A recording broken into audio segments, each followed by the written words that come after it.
Well, hey everyone, I'm Nick and welcome to Sci-Finatics Live for the final live show of 2023, final live show of the year. And as always, we've got a fantastic panel of guests. We're going to chat about everything in the world of Star Trek and sci-fi. First of all, I would like to welcome someone who I've been trying to do a bit of a collab with for quite some time.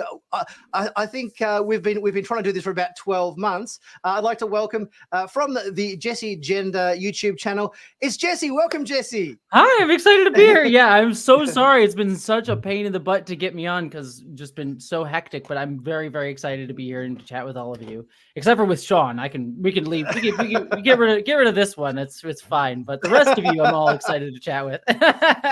And he's been on the show before a couple of times. Welcome, Seán. Always a pleasure to have you here. It is an absolute pleasure to be back here.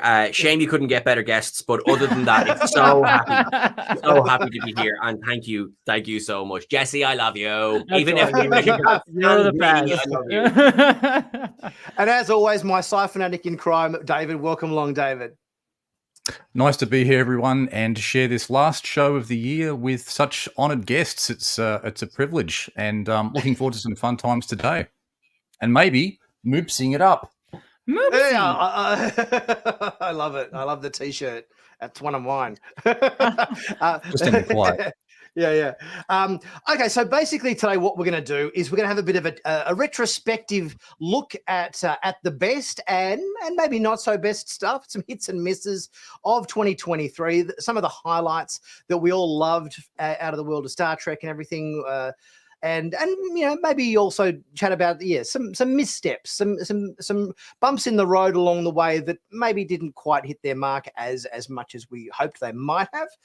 And we're also going to have a little bit of a look forward to 2024, what we've got coming next year, what shows we're most excited about, what's coming, and have a bit of fun chat along the way. So 2023 was an interesting year. We had a bit of everything this year, didn't we? We had obviously Star Trek Picard started off the year. That started off in February, and I think this show really we all kind of thought this show's going to be good. I think there was no doubt that we thought this is going to be one of the best season of Star Trek Picard that we had. But I don't think we were quite prepared as to actually how good it was going to be and how everybody was going to embrace that so much. So I guess let's just start off by having a bit of a talk about Star Trek Picard season 3. Bringing back the cast, obviously fantastic to see everybody back again. Let's go around the circle and start with you, Jessie. What did you think was some of the absolute highlights of season 3, the final season of Picard? Yeah, because being fair, I'm one of the more contrarian opinions in that I wasn't as big a fan of Star Trek Picard season 3, mostly to do with the ending of it, which was my sort of low point and sort of had critiques throughout the season. That being said, though, like getting to see the cast back was really, really wonderful, and like they didn't miss a beat. Like in the emotional moments that they always got to show off, like I think like the scene with Picard and Beverly in the sickbay where they talk about their history with their son and how she hid that from him. Like just amazing acting, some of the best acting that I think they've ever done on any Star Trek show, especially for not that Gates McFadden has not been a great actress, but like she hasn't always gotten a ton to shine. And I think that scene just like really let her show her chops and how good she is. And I think that like that went throughout the entire season about like just how amazing this cast is and how just blessed we were both when they were originally on and now, just to see them doing this stuff like that warmed my heart. And also Shaw as well, like just hands, like I have critiques of the season, but like Shaw hands down was like one of the best new additions to Star Trek generally. And so I loved him, adored him. It was great to see just a sort of like chip on his shoulder, Captain Asshole. So I adored him. So yeah, I have my criticisms of Picard season 3 that I'm sure we can get into later, but overall, just like the biggest thing is just the cast and just the fun of that. I thought was just really, really cool. Absolutely. Sean. I mean, a lot of it I'm going to parrot. Like, sure, I remember, Jesse, having a chat with you very early on, and you were a little bit ahead of me, and you said, look, Shaw has become one of my favorite characters. And I was just like, what, to know? Yeah, you right? Know, have to see where that goes. Yeah, and you're right. And very quickly in as well. For these series, we only have 10 episodes to play with. Yeah. You know? So, and that's obviously that's not unique to Picard, but that is something that both helps and hinders an awful lot of Star Trek these days, is that you kind of the best Trek is the best Trek recently is when they've gone, we only have 10 hours to play with. Let's make sure the writing suits that. And some of the weakest is when they try to do too much with too little. They try and do too much. Yeah. There was a lot in season 3. Like there was things that could have been their own season finales in nearly every episode. Yep. But I definitely like that scene between Patrick Stewart and Gates McFadden, because you're exactly right. It's not like they haven't had big scenes, but I can't remember the last time Beverly Crusher got a scene where she spoke about her own emotional journey, her own fears, her own decisions that, quite frankly, other people may simply not have agreed with, which I had to do this for me, which I thought, and as well, a lot of the cast had been, when I say out of the game for a while, like not actively pursuing acting. Jonathan Frakes has spoken before about how scared he was taking on even Riker in season 1, and then there's a lot of writing, a lot of obviously working, a lot of trust going on, and I think in terms of the main cast, nailed it. Right. A particular highlight for me is Geordi and Data through the door. Oh yeah. That was a bit like, so, and you've got dry eyes, so you've obviously got a condition. Right, okay, that's fine. The Data and Geordi shippers had a field day that season.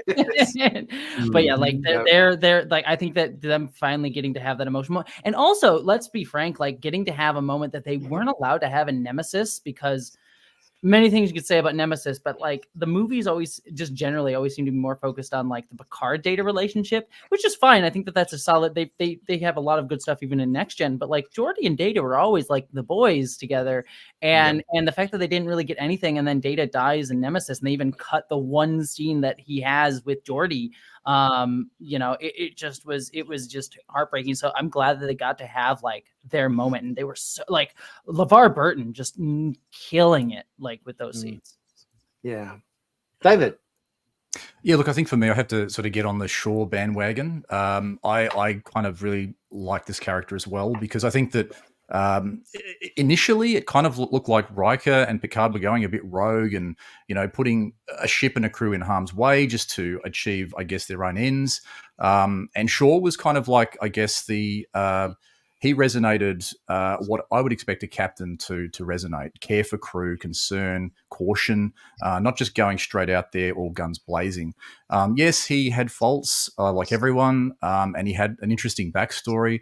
But I thought he was a really good addition to this season. It was also good to see, the familiar cast again. We've spoken about some of the main characters already, but also some of the lesser airtime characters. The Tuvok one was very interesting, very chilling when that was revealed.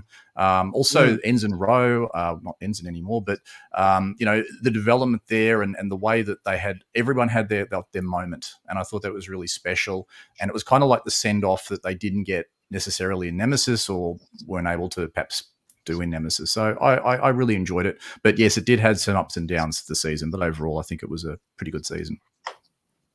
Yeah, absolutely. I think everybody kind of knew our main cast was going to be solid, but I as you said, I don't think I was quite prepared with, as you say, how Shaw was going to worm his way into our hearts and then be ripped away from us so callously towards the end of the season. It's like just when we absolutely loved this character, he was ripped from us, and then obviously we all kind of start speculating as to what sci-fi techniques they could implement to somehow bring him back in a future incarnation of Star Trek.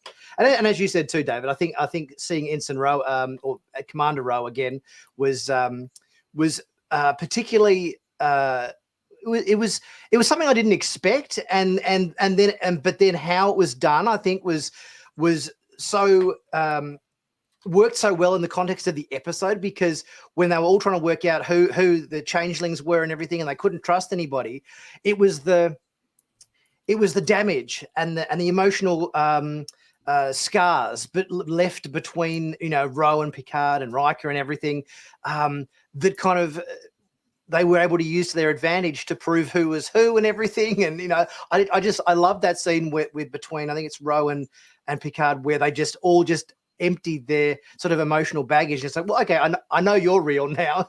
I know you're not a change. I think that was great. So I think the scene between them was awesome. And I guess the other part of the season, which you know, came along, and I think myself included, brought tears to the eyes of many Star Trek fans, was obviously when the Enterprise D appeared towards the end of the season, and our crew walked onto that bridge for the very first time, and, you know, lovingly touched consoles and chairs and everything. And I'm just sitting on the couch, you know, with tears rolling down my cheeks for this. And it's like, oh my God, Terry Matalas, what have you done to me? You know, so that for me, I think, was one of the highlights of the season. And speaking of Terry Matalas, Sean, you got to bump into him recently. How was that? It was good. The restraining order is still very much in place. So I accosted him while he was having brunch. He's lovely. He's lovely. And, you know, it was we had spoken before Picard aired, and we'd spoken kind of intermittently, and then quite soon after Picard kind of came to a close. And it's been fascinating for me, not just from the job I do, but as a fan, seeing what people go through to make these things. Because of course, what we get, you know, when it's aired, we get the finished product. You know, we get the late night. Well, that's what sorry, we don't get the late nights. We get the result of. And, you know, hearing some of the, you know, oh yeah, that one particular shot from that angle, you've no idea how many conversations went into that angle. Jessie, I see you nodding. You've obviously just completed. I was gonna say, I've just shot my own movie, and I know the stresses of, like, you're running and, like, you know, it's like, oh, we wanted to get this angle, but we don't have time for it. Like, and so you're like, well, what can we do in the 5 minutes we have before we have to shut everything down? Everyone has to go home due to union regulations. Like, it's like it was been a learning experience for me, you know, of, like, just the amount of, like, pieces that you have to be aware of, especially as, like, a director on working on the film. And so, yeah, just, like, imagining the production level of, like, Star Trek, and then also being like, everyone wants their say on Star Trek. I'm sure a million voices are in that room. And so having, like, a cohesive vision come out of that in any semblance nowadays in the Hollywood system, with a big IP is something to be cheered. So yeah, Terry getting to do that, I think is definitely, like, a success story, especially if you look at other seasons of Picard that were a little bit more muddied. So no shade. Did he give you any examples, Sean? Not many I can talk about. But in terms of season 3, like, you know, you're just saying that it was one shot that, like, just took them forever, or was so hard to execute. The season already having aired and everything, there wouldn't be any kind of block on that, would there? Or there's an interesting one. So one of my biggest bugbears about season 3 was the end of episode 5. And it was because there we were reeling from the return of Roll Aaron. And, you know, it seemed all too suddenly, it was been, oh, and perhaps I was not the most positive about that, and the ups and downs. We'll just say that. Getting to talk to him about some of the thought process that went into them. Now, there's no secret now. It's been revealed that, yes, there is a version of The Last Generation where Ro was alive and well in the brig of the Intrepid. And the funny thing about that is, and speaking about, you know, there was production issues that never came to be. Never mind budget, but, like, Michelle Forbes was only available for so long. And that is an opportunity that we as fans don't tend to get very often. It's like, well, why did you do that? Yeah, why did you, Terry, pinning the poor man against a wall? Why did you do this? Why did you know?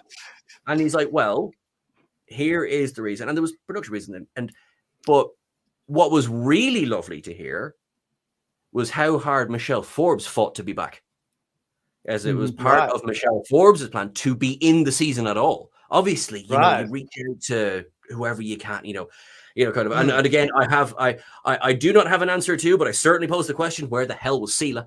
But we did get that hologram of Tasha Yar, so Denise Crosby was represented, so we will give that. But it was quite heartening to think, because obviously we know in theory the last thing we heard from Michelle Forbes was, "I don't want to do DS9." You know, I don't want to commit to it. The whole character of Kira was created because she didn't want to do it. Yeah, it was meant to be her. Absolutely. And then, so not that I've been walking around for 30 odd years with a but knowing that she was as much a part of, we need to give Ro, at least Ro and Picard, closure. We need to do that, David. It's like you said as well, having that scene where they just all pour it out over the bar. And I mean, we were sitting, hello, Chris. I see Chris in the chat there. So myself and Chris were sitting there kind of misty-eyed going, this is what we've been waiting for. So getting kind of a chat of to there, the will was there that it wasn't going to be the end of Ro. And do I love it? Do I hate it? I don't know. I still stand by the presentation as the episode as it aired. I do stand by my down. Yeah. I'm slightly softer about it when I know there was an awful lot of like, this is the best we could do, if that makes sense. And I'm always on the side too of like, I wish Ro hadn't. I agree with you. I wish Ro hadn't died. But I'm also on the side of like, once you kill a character, leave him dead. Like there's a lot of like there's always like the fan desire of like, we want to have this character back and we want to bring him back and do these things and say these things. And it's like, it undercuts your stakes if you keep bringing characters back. Like, oh, they're back because the fans want. It's like when a character dies, a character dies. And so I would, like, if I was in the writer's room or I had the pull, I would have been like, let's not kill her in this way. Let's not have that sort of like, potentially burying or fridging her. But that being said, I actually think it's if they were going to take that route, I think it's better that she doesn't show back up at the end. I think that just it's just more of a commitment to the choice. Like if you make the choice, own the choice. And so I actually kind of like it. So that's it. I think, yeah. So sorry, Nikki. I'm just agreeing with you. That's all right. No. I was going to say one aspect of the season which kind of surprised me right at the end of the show, and it's probably the one of the only things I really kind of took objection to in the season, and in everything they went through from the start of the season, everything this Starship Titan went through, and everything. I think by the time we got to the end of the season, I felt like, because let's face it, the Starship becomes a character in the show. You know, so many Star Trek series are named after the Starship that all of our characters are on, and I think the Titan earned its place amongst the Enterprise. It earned its place amongst the Defiant, and the Voyager, and every other starship that's been our home for all of our characters. And I kind of felt when they changed the name from the Titan to the Enterprise, it's like, no, that's the Titan. Like it earned its place amongst all of the other starships of the season. And I really think that was a misstep to rename it Enterprise. It would be like at the end of Voyager when they came back from the Delta Quadrant. Oh, let's rename the Voyager the Enterprise. It's like, no, that's Voyager. And I really took that to heart, I think, because I really felt like it had earned its spot. It had earned its spot amongst all of the other starships in Star Trek series. Did you guys feel the same way? I agree. And it kind of goes to my major problem with the season a little bit overall, which is the nostalgia of it, because I think where the season was strongest was when it was trying to chart a new course and do new things. Like when it was trying to say, like, explore a new area on like Metalis Prime, or like getting to show our characters in new spots, like Worf having changed to be more like less of a warrior and trying to pass that on to Raffi. or Geordi being like the head of the museum, or like showing us new characters like Shaw, like where the season was exploring its own ideas. I think that's where it was strongest. And then when it went back to kind of do some of the nostalgia stuff, I think it kind of fell apart, because you not only have the Enterprise, but you also had the Borg coming back as well. And my problem with the Borg coming back is they're kind of doing the same thing that they always do. And it's like, oh, the Borg are back doing the thing that the Borg do. They have a big cube. They're going to try and blow up the Federation, blow up Earth. Maybe they have a little bit of thing with like the Borg virus stuff, but generally their plot is still the same. And it's not doing something new with them.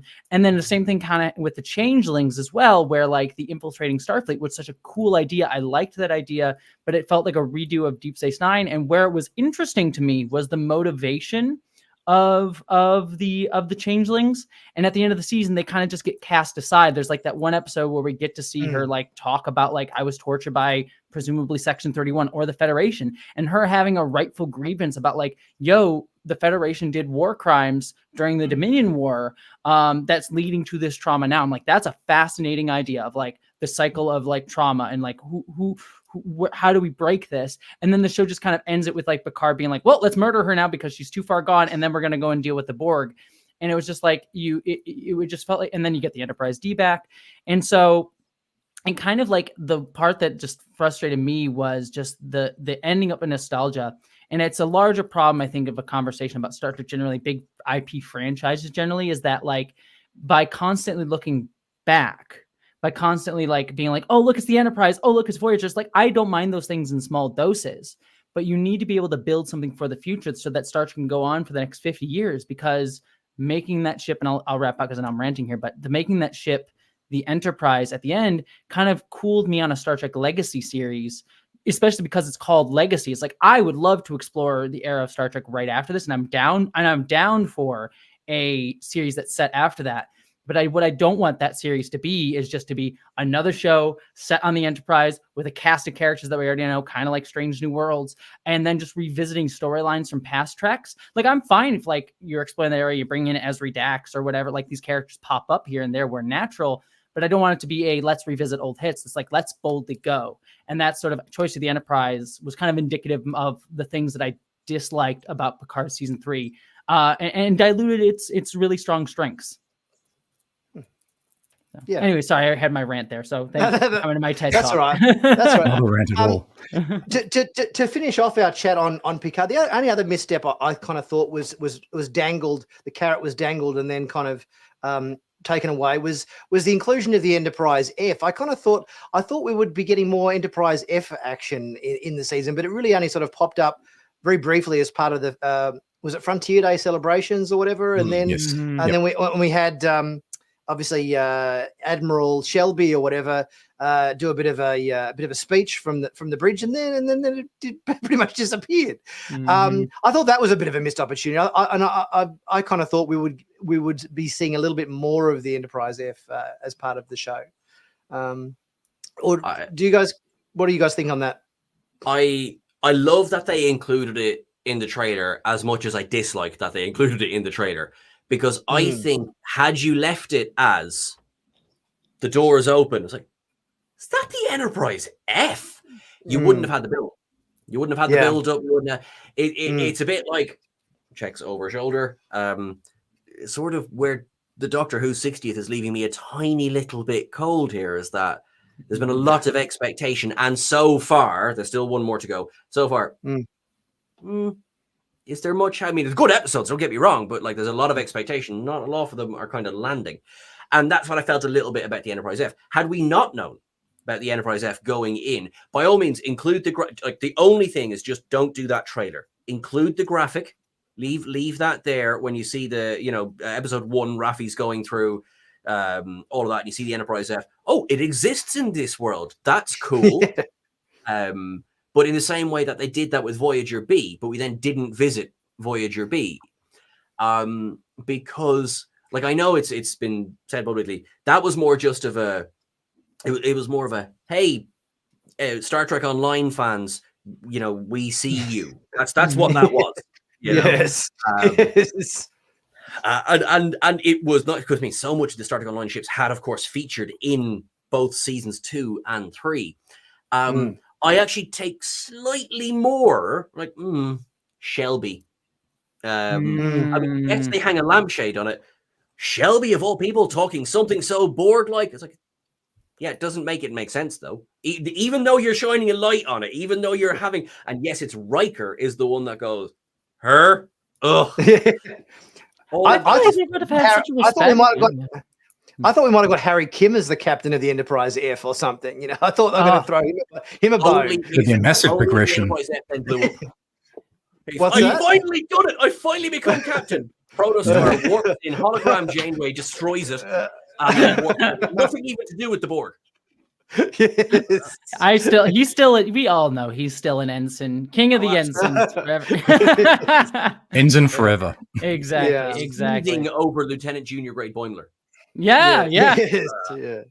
All right. Well, moving on to our second Star Trek series of the year, which obviously followed after Star Trek Picard season 3 when that finished up with our second season of Star Trek Strange New Worlds, which I think was a really strong season, and we had some really amazing highlights as part of that.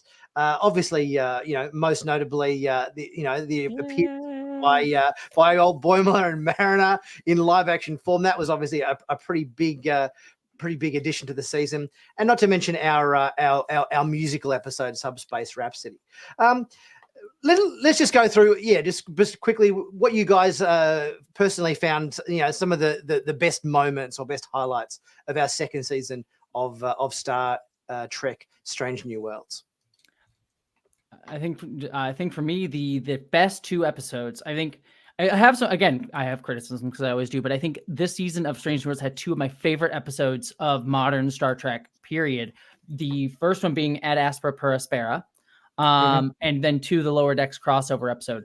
Ad Astra per Aspera was like some of my favorite Star Trek episodes, like a legal drama talking about rights issues. And what I love about that episode is it captures the nuance of so many different experiences. Like it talks across like privilege lines where you have like, Una can pass as a human, while her Illyrian lawyer, whose name I'm forgetting off the top of my head, she cannot. And there's other people, and she's talking about like we have this moment to like fight for these people's rights that you have been able to ignore because of your passing privilege. And that speaks to like the queer community, the trans community, like hidden disabilities, like so many things of like she's still oppressed, but and it's like dealing with the nuance of that in a really, really wonderful way, and then bring that forth in a really great way, and talking about like where is the law different from what is right, and having that conversation I think is a really, really important one now that we're having today, because there's like so much talk about like civility politics, and it's like people are speaking up and not being quote unquote civil because they're not being heard by the way our status quo is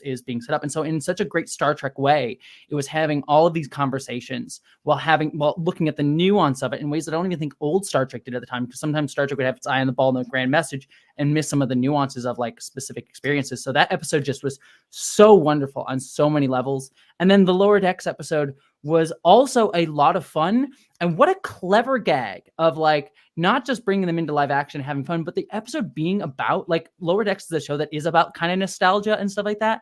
But the episode, like Boimler's arc, that episode is to be like, don't get stuck in the past, look to the future, like think about like what you can do in the moment and not just be stuck on like the nostalgia or like what things have to be, like make things better. And like being a nerd to me, they having that Star Trek Enterprise call out at the end of the NX-01 I was like, I'm a huge Enterprise nerd, and this is a small subtle thing, but of being like they called out Travis and Hoshi in the end there, the two characters of that series who were of marginalized communities and who were kind of shunted to the side in a way that like was one of the detriments of Enterprise being part of Star Trek being a progressive show. They shunted aside that to marginalized characters. And so like to have that moment of like, yeah, they're the ones remembered in this episode. And you get to have like Mariner talk to Uhura and give respect to Uhura, a character who's often been kind of like not given as much to do. Like Nichelle Nichols deserves that respect because of all she did, but the character didn't always. And so to have, Mariner get to have that moment with a black woman to a black woman, but then also a black woman talking like Tawny Newsome talking to Celia Rose Gooding, and like it just was so complicated and just got, again, the nuance of that episode was wonderful. So like those 2 episodes, I think, are like peak Star Trek and what I love Star Trek for, and they nailed it. So. I mean, Sean? with straight away those old scientists, yes, that's definitely top 2. I would be say, much as I bloody love the musical, I mean, I do. It's so much fun. It is what it is. What it does well, it does fantastically. And then there's the staging of the song where Una sings to La'an and they spin around in the room. Listening back to it, it's a lovely song. Watching it, it's a very awkward scene. And I will defend Kling Pop to the ground. Okay, right. So I'm saying that right now. I actually really liked the finale. It wasn't perfect. What Star Trek is perfect, but I really liked the finale. I liked that they went full. I mean, like they teased Alien in the first Gorn episode. They made aliens this time, you know, and that's fine. They just went full on. You know, and the second you saw her, you knew she was infected with the eggs, and you know, and they brought Scotty in a good, like in a kind of a, not a, here's Scotty, bye. You know, it worked. So all that worked, but Ad Aspera, I mean, it's frankly it's hard to follow because you've said it all. But I love as well. There's a bit of Ad Aspera which is why has her name escaped me now? The other captain. Her name's completely gone out of my head. Oh, Marie Battelle. Thank you so much. Yeah, right. I've never even watched a Star Trek. No. She was so clearly on Una's side for the whole episode. And I thought that was funny how much she was showing her hand, which is obviously then why this vice admiral comes in. It's like, right, you're obviously not prosecuting. You know, which I liked. I think that was quite deliberate. I don't think this was you know, oh, are we supposed to not give this away too early? It's like, no, she was trying to see, you know, do the best, but all she could see initially for the best outcome of this was to honorable discharge, maybe. You know, there was no version in her story where it was Una goes back to the Enterprise. And thankfully, Mira was just, she was a better lawyer. I think to basically parrot what you were saying, Jesse, this goes back to Trek at its core. And that's hard to do these days because we don't make television like that anymore. You know, we do subtlety, we do subtext, we do, and you know, obviously I'm sure we're all sick to death of seeing, you know, Star Trek is shoving everything in our face. Watch that's the what Star Trek is. Yeah. We always use the example, rightfully so, let that be your last battlefield. You know, oh yeah, they really played it subtle there. But or I mean, Kirk reading from the Constitution and saying this needs to apply to everyone. Like, what do you like? Yeah, subtle. As we speak with the yangs and the comms, you know, and then you know, kind of we had that whole episode where they're in Korea, Tyree's planet, and that's what Trek does. The reason we're now used to seeing a different form of television, which we are, TV has changed, that we're not used to seeing such overt messaging in what is effect. I mean, this is a massive franchise. Whether you like it or hate it, you know what Star Trek is. You know. So I'm just attempting my own rant now to follow that amazing rant. But my favorite thing of the whole season, quite apart from Riker, is La'an and Kirk in Tomorrow. And Tomorrow wow, yeah. I thought that was so well done. I would love to see that developed further. It doesn't have to be, you know. I am less concerned. I am about to get cancelled. I am less concerned with canon than perhaps some might be out there. I know. I give you snaps. I agree with you, Sean. Yeah. Thank you very much. I've also said that with Chris in the chat, so you may not ever see me on Ups and Downs. But the reason I'm not as concerned is because I don't think that we should be so rigid to how things started. I think they evolve. I think they change because they have to.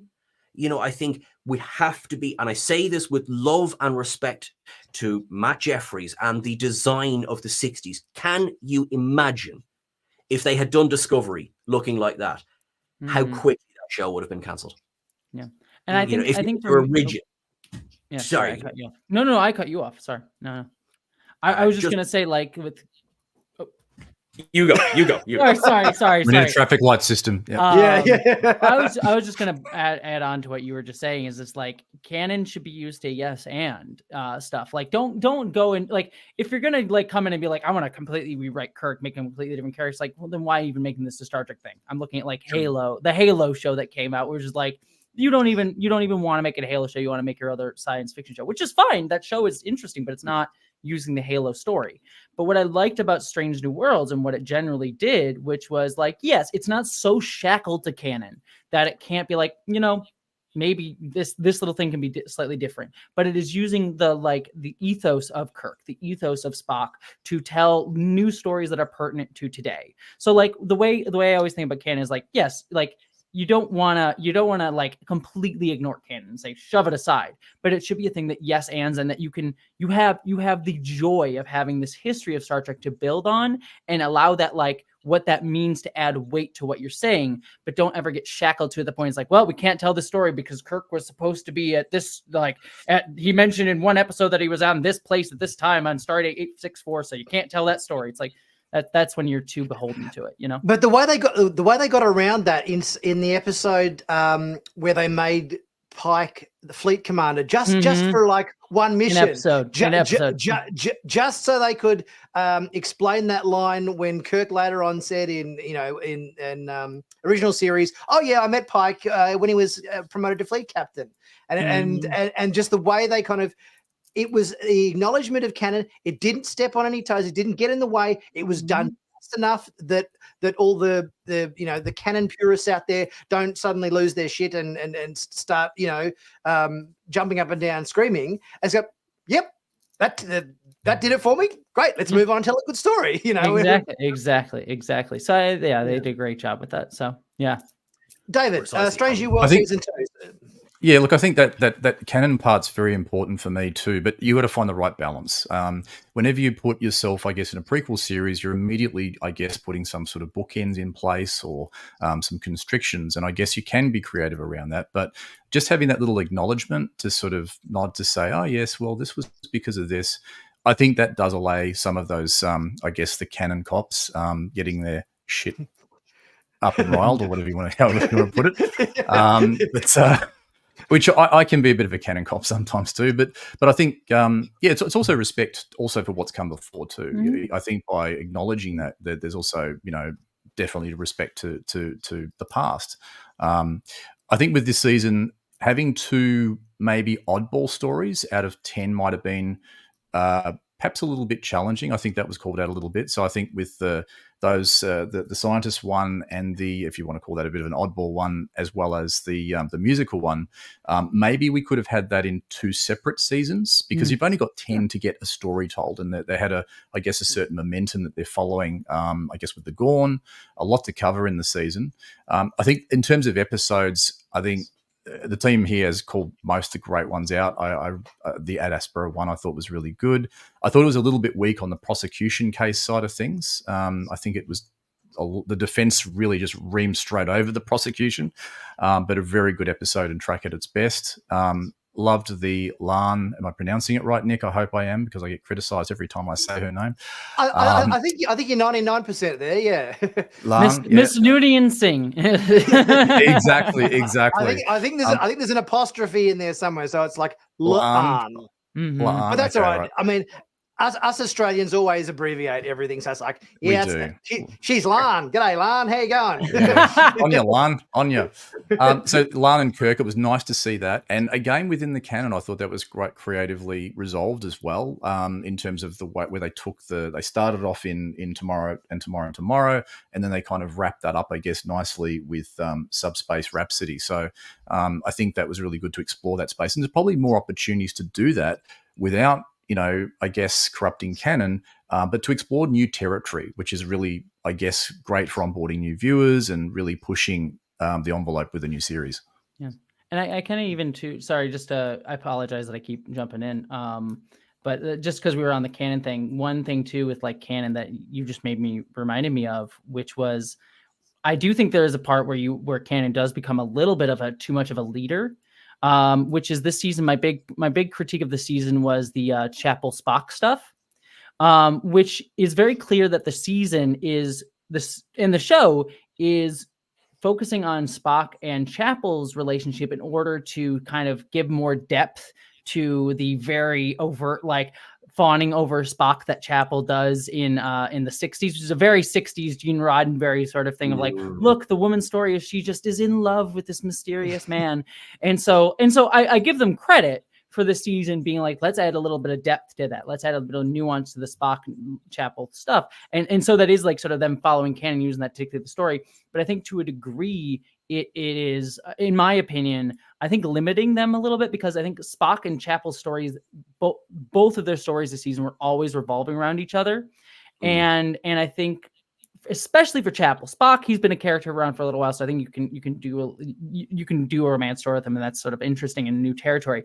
But for Chapel, she's always been a character that's only ever been associated with like her feelings for Spock, and she has played so well in the show that I'm like I just want to see her be able to do other things. And so like even her, like at the end of the season, she's like, I'm gonna go off the Enterprise, and I got this I forget what it was, but the internship or whatever it was, I forget what it's called, but she's working with the guy that she eventually marries in the original series, the guy who eventually makes android sex toys on that one planet. And so it's sort of like even her, that's what the episode is. You watch it, that's what it is.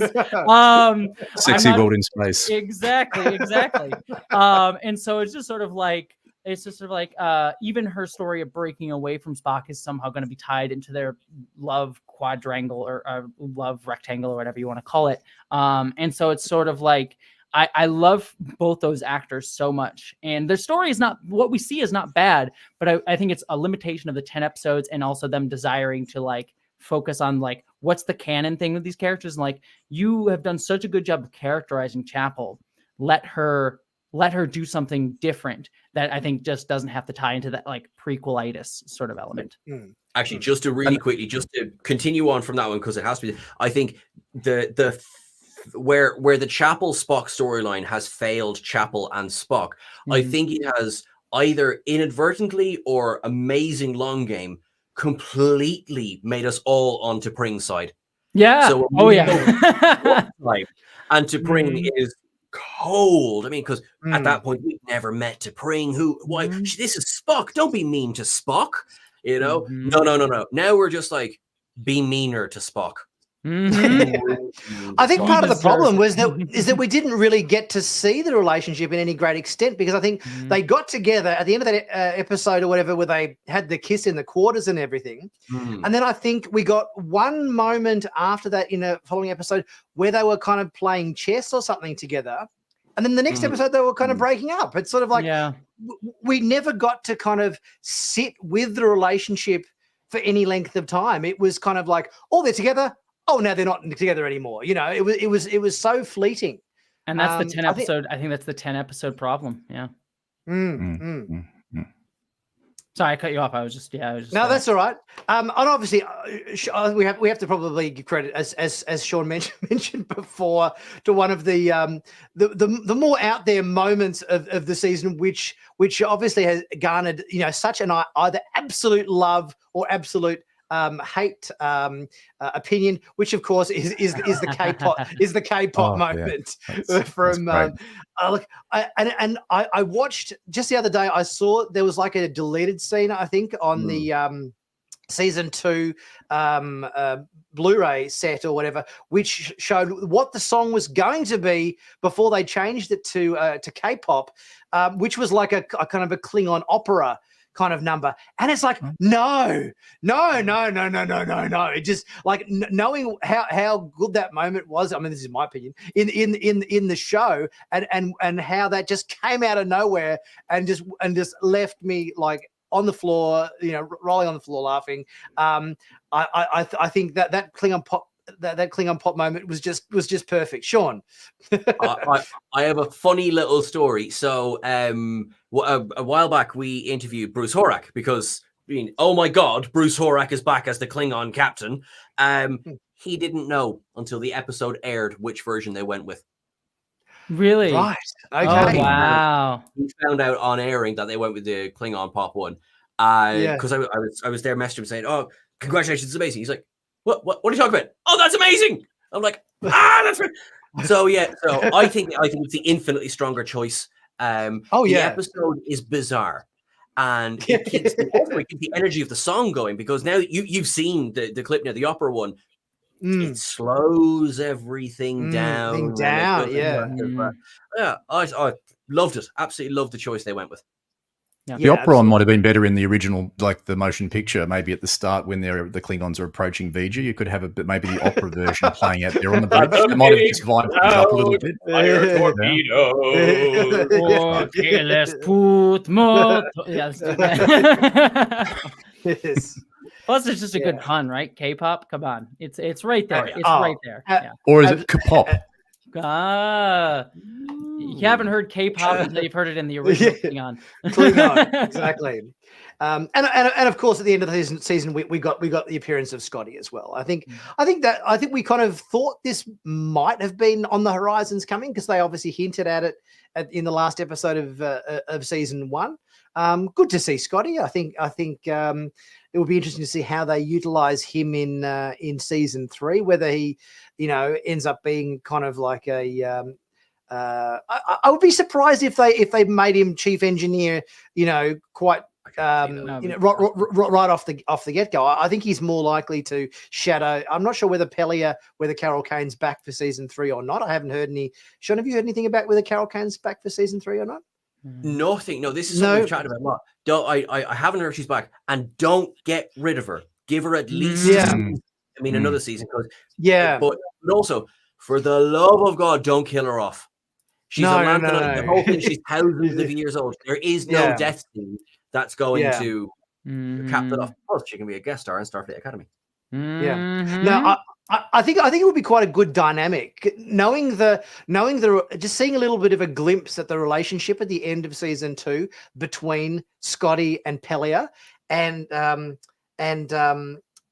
just that kind of, he was my best student and he was my worst student, or what did she say? He was my most promising student, but he got the worst grades or something, or there was some comment. There was something along those lines. But just to see, I think having obviously keeping Pelia as the chief engineer, but having Scotty there as like her assistant or PA or whatever type person that sort of scuttles around after her, and she's just bossing him around. I think that's a gold mine to be harvested. I think there's some really good potential moments, I think, that could come out of that in season 3.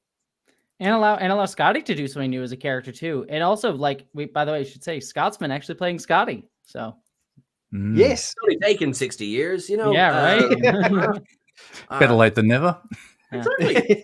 I was a fan of Welshie. It's fine. I'm yes. I want to see how many people get that reference as well. Yeah, I like that. It's a deep cut. Indeed. So after obviously Strange New Worlds concluded this year, we moved on to Star Trek Lower Decks season 4, which had I think it was a solid season. I think it definitely had some interesting moments. David, let's start with you this time. What do you think were your highlights of season 4 Lower Decks? Oh, look, there were some good episodes there. There was, I guess, the Tuvix one, which really sort of was a good, one to smash out at the beginning of the season. That had quite a lot of mayhem going on with that. It tapped into a lot of different episodes there, I guess, from the past. People running around half naked and all sorts of things going on, but also the combinations of the characters, and it just went absolutely crazy and run. It was like Lower Decks amok, completely crazy. I really did enjoy the "I have no bones yet I must flee," hence the the t-shirt there. Moopsie. I loved Moopsie. I really enjoyed that. It was quite funny. Oh my god. Sean, show me that again. Wow, I need to get one of those. Yeah. A friend of mine actually made one that, like a little plushie that you can squeeze. I don't have it yet, but I ordered one. It's super fun. Is that someone's homemade that off Etsy or something, or is that like an official thing, Sean? The one I got was made by my mate James Amy and his wonderful screen printer. So All right. I believe it costs 1 strip of latinum if you want to get it. Right. Gold pressed. Yeah. Yeah. Yes. But also some of the other episodes, like we had the world building episodes, like for example, Something Borrowed, Something Green, which was really good to sort of see a bit of Tindy's background, and that was excellent. I felt maybe the end where the whole season went maybe was kind of like there was a bit of a build up there, but did it really fully pay off for me? I kind of felt, yeah, kind of, yes, kind of no. But yeah, I think all over it was good. But maybe one thing that I noticed was since the promotion, the characters have not been interacting as much as they had in previous seasons, particularly Mariner and Boimler, for example. Didn't see a lot of as much dynamic as we have seen in the past. I don't know how you guys felt about that or the team feels here about that, but yeah, that was probably one thing that was missing a bit for me. Yeah, I mean, for me, I don't disagree with you. Like, I think they had I think I could have seen more Boimler Mariner, but I also like that we got to see people in different setups and different groups, especially bringing in Lynn in there and having like a fresh face. And I think for me, I personally think this is Lower Deck's strongest season because while I love Lower Decks for all of its references. It's a show just as excited about Star Trek as I am about Star Trek. Like I love all of its nerdy references and deep cuts and all that. But this season felt like it just really hit a stride in its confidence in its own voice, in being able to do its own things and say its own things. With like, you got the Moopsie, which was such a big hit with everybody in the fandom. That's its own original creation. You have Boimler and Mariner, and all the characters getting promoted and having like new arcs for the stories, and Boimler like learning how to be a leader and having that arc for his character. Mariner dealing with her trauma in a way that I thought was a fairly nuanced way. Seán, I called you out on one of my reviews, so I apologize because I love you. But like I actually thought it worked really well because I adore you to death, Seán. But where I disagree with you is, and I think this is a fair disagreement. It's totally cool. I think both point of views are legitimate. But Mariner is a character who, like, I think like her trauma. She's always shown growth throughout the season, but she's never dealt with the core root of where that trauma came from, and that sometimes because she is being triggered essentially by having been promoted, and that responsibility is that's what causes her trauma of like, I don't want to be responsible for people because I've been through the Dominion War, I've been through all these things, like, and her that causing that sort of the reverse character arc for a little bit, and having to address that was such, I think, a really beautiful discussion of how trauma works that I haven't really seen as well. Because mostly in TV shows you see trauma as like you talk it out, you get over it, talk it out, get over it. But like this was just shows like she has a core trauma that she is going to actually have a reverse character arc because of what's happening to her.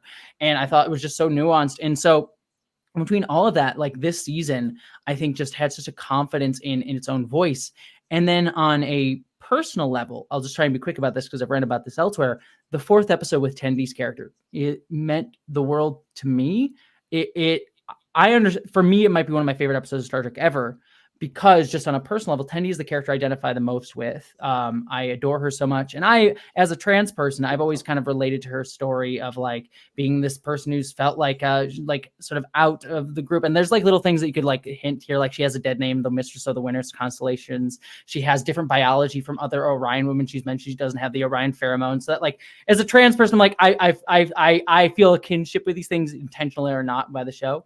And then to have that episode of the show, her whole storyline is she was told by her parents that she had to be something by society. She had an expectation on her. And she said, I don't want to be this thing. So I am going to go off and be my weird Star Trek nerdy self and form my own little family of friends, my own queer. That storyline resonated so deeply with me as a trans person. Again, it's not a one form of trans experience, but it resonates so much. And it made me cry, that episode at the end. And so I love that episode to death. And then the finale, I agree with you, David. I think the build up to the Locarno reveal could have been a little more sprinkling of hints of Locarno, because it was just like this weird nebulous box thing that was interesting, but didn't build to him as well. But what I will say about that finale that I did like is the recontextualization of Locarno's character, of this guy who like says he's like, I'm here to create this like anarchistic group where everyone's on the level, but he's actually just there to aggrandize himself. And I thought that was a very cool characterization for a Star Trek villain who like he says all the right things, but he's actually there to aggrandize himself. I thought that was a really good way to use that character. But yeah, the build up to him, I think, could have been a little better sprinkled, I think. Completely agree. I mean, this is, I made no secret of the fact that in episode 9, I really didn't like how Sito Jaxo was introduced as such a large part of Mariner's core story, because, I mean, we can find out new things about characters as we go along. Obviously, that's the point of serialized television, sure. But it was just like, she was so, and it was, of course, because of Sita. Hang on, this is season 4. How did you know? So it really stuck out like a sore thumb. As soon as the oh no, we lost David. The internet had opinions, which is absolutely fine. Every single stream this happens. David drops out once in every single stream. This is a recurring thing. Every episode. He's like, I disagree with Seán so much. I'm out. Absolutely fair. Sorry, as I say, Sito Jaxo is wonderful, and David's back. No, but. So, I mean, so going into the final episode, I was just like, I've moved on from that. She has been introduced. She has been brought back. So the fact that Shannon Phil came out of retirement is like, this is amazing. You know, if you're going to introduce a character like that, do something with it. And they did. So absolute props to that one. It's funny about, Mariner's struggle and about Mariner's trauma. Because I agree, how dare you? I know. Again, I've just swept the argument out from under your feet. No, the thing is, I do agree. My struggle, and sometimes this does not come across well in ups and downs, because we tend to play up the comedy side as well, is that it goes back to what we were saying about the 10 episode seasons. It's that this is something that, had you 20 episodes, God forbid, 26 episodes, and we get a few reversions in a season, I was like, okay. My struggle this season was some of the things. The last episode went away toward helping this, but some of the things were just like, we literally covered that not recently. I mean, recently. So, and I know, of course, the nature of trauma is that, like, great, I'm over that. What do you mean it's ahead of me? No, hang on, what? Timey-wimey? Well, fine, Seán. How dare you have a nuanced opinion that I can find middle ground with you on? Oh, I just wanted to hate you. I mean, famous internet enemies, Jessie and Seán, face off on Sci-Finatic. It was funny as well. There was one fella, and because this has a happy ending, right? There was one fella did not like what I said, and took it a bit further than kind of said. And I was a bit, kind of had to put him in a sin bin for a while in the live chat. I was like, hang on, you're getting personal now. Come on now. Yeah. And to that person's credit, they sought me out, DM me, and said, so, right, that was entirely the wrong way to make that point, for which I unequivocally apologize. Here's the point I was trying to make. I was like, see, your points are always valid. It's how you present them can maybe, come across. And I thought, like, oh, what a happy ending. That's great. Oh my God, Locarno's back. But also, they confirmed Thomas Riker's still alive. Yeah. Yes. Season 5. Yes. Didn't die in some Porkadassian dungeon. Yeah. Then again, I thought he was as dead as anything, but then going back to Picard, Ro-Laren? Hold on. Yeah. Dominion are actually probably quite good to their prisoners by the looks of things, Welcome to a German Camp 375. You fight on a Tuesday, but we go to Vix on a Wednesday. But yeah, so I mean, Lower Decks season 4. But again, I really want to stress how good that Orion episode was. That was, it was so well paced. Tendi is such a fantastic lead character. I wish we get more lead from Tendi, because Noelle Wells plays it like a blinder, and they always write them so well. Obviously, best part of the whole season. I do declare that we have come to an accord. Well, I think Very that's good. how we should hash out our disagreement over Mariner, Sean. Yeah, I yes. do declare that Yeah, this yeah. here Mariner storyline is good. My good fellow. You do this Is so allowed well. to have reversion in her progress on a Thursday, but every other day of the week she must swallow that sadness and she must move on. Yes. The core of her trauma is as deep as my well of. In gonna be fact, some my cosplay fine here. YouTubers, I think we should continue the rest of the stream in this fashion. No. I'll just be I am normal. here for it. I will yes and that. No.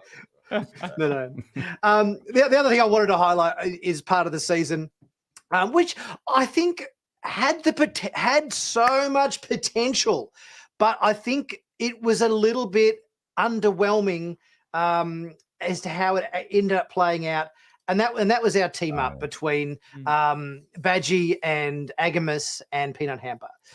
I thought this was going to be a big the three evil AI characters from Lower Decks all kind of joining forces in this big diabolical mission, and it was I kind of just found it didn't quite live up to the expectations that I thought it might have. What were you guys' thoughts on this episode? It worked. I actually, because I have so many, like, give us an. I mean, I hate Peanut Hamper. I have hated Peanut Hamper since day one. I hate Peanut Hamper now. I hate her. How can you say that, Sean? How can you say that? I have a Peanut Hamper here. Oh, wait, That I may direct my hatred toward Peanut Hamper at every opportunity that I can. That's amazing. I love it. Oh my god, that's fantastic. Beautiful. That is fantastic. The reason I rant as much about that is because I think that where we got to with Peanut Hamper, I quite like. And I like the kind of the giggle idea of this super villain computer wants to impress dad, and I like that. So give us a Peanut Hamper and Agamus episode. Mm-hmm. Don't do Badgie as well. That's where this episode was like, you're doing too much in one episode. And I don't think we've seen the end of Badgie. I think we're like Badgie might fall into kind of Q territory. Gudgy, so yeah, we do, and Gudgy cameoed in the finale. You're absolutely right. Yeah, but yeah, I just think it was a very crowded episode. Yeah, I will run defense on the episode a little bit in the sense that I actually really liked the storyline of the AIs because Star Trek, even Lower Decks, has had, especially in recent. The modern era of Star Trek had such a very anti-artificial intelligence bent generally. I mean, season 2 of Discovery ends with Control.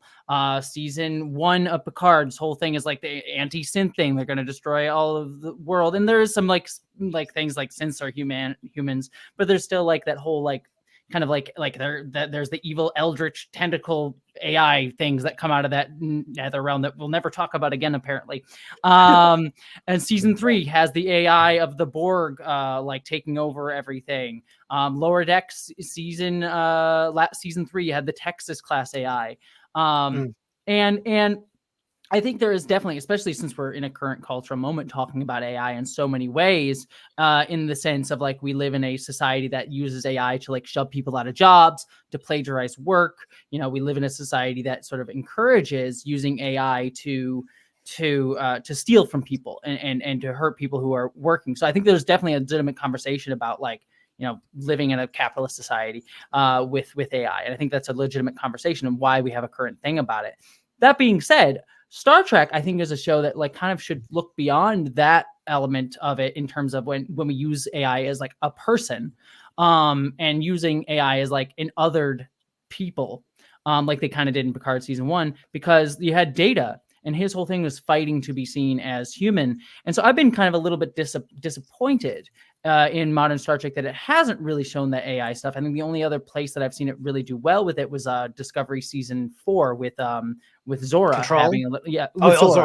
Zora specifically. Control. I have many criticisms of. Zora, I've actually liked her story of how they use the queer characters on that show to talk about like otherization through Zora. Like it was the queer characters that were having the conversation there and leading the way on that. I think that just like make that metaphor of queerness and otherization very explicit, I think, in a fun way. But this season, specifically with Lower Decks, I thought they did a great job of like using these AI characters to talk about forgiveness and atonement, because you had last season with Peanut Hamper. She was a mathematically perfect redemption. She didn't actually want to be redeemed. She just wanted to go through the motions of it. I think in our society today about like people being like, oh, I apologized, I can come back, right? And it's like, no, if you want to be forgiven, you actually have to want to be forgiven. You actually have to want to grow. And I think that this season did a great job with that, and with Animus. And Jeffrey Combs just being so adorable in that episode. I thought was like he played it so cute. So for me, my argument was that it was just, I really liked the AI storyline because it humanized them in a way that I don't think modern Star Trek has done super well at. Well said. Now, Sean, you have to leave us in a moment, I believe. No, I'm sorry. You're about to turn into a pumpkin, and your Cinderella needs to leave the ball at midnight. Yeah, no, really, I can't stand up. The tendrils have already started. Yeah. Oh, right. Okay. Right.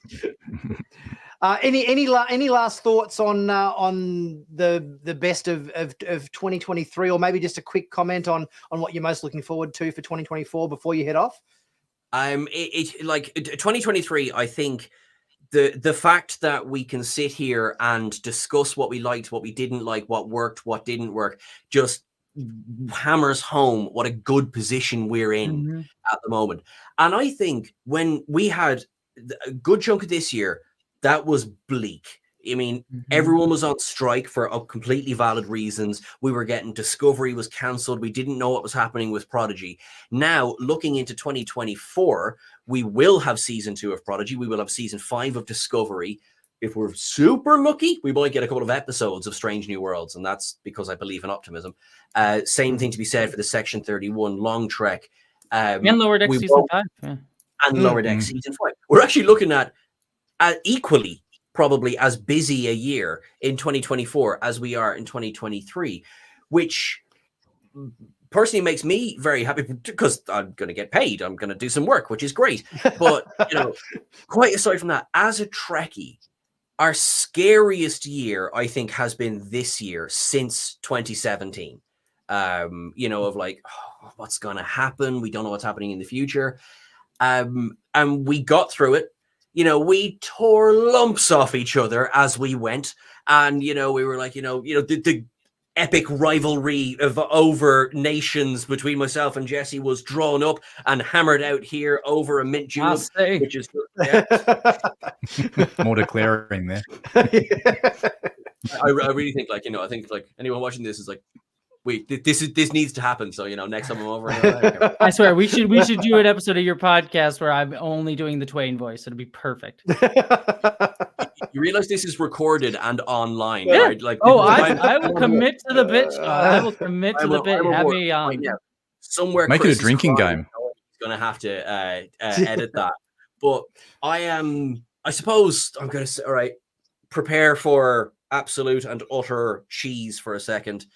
As we go into the holiday season and we try and have festive cheer and everything, quite frankly, when it comes to Star Trek, I'm feeling bloody optimistic, festive, happy, and I cannot wait to see what's ahead of us.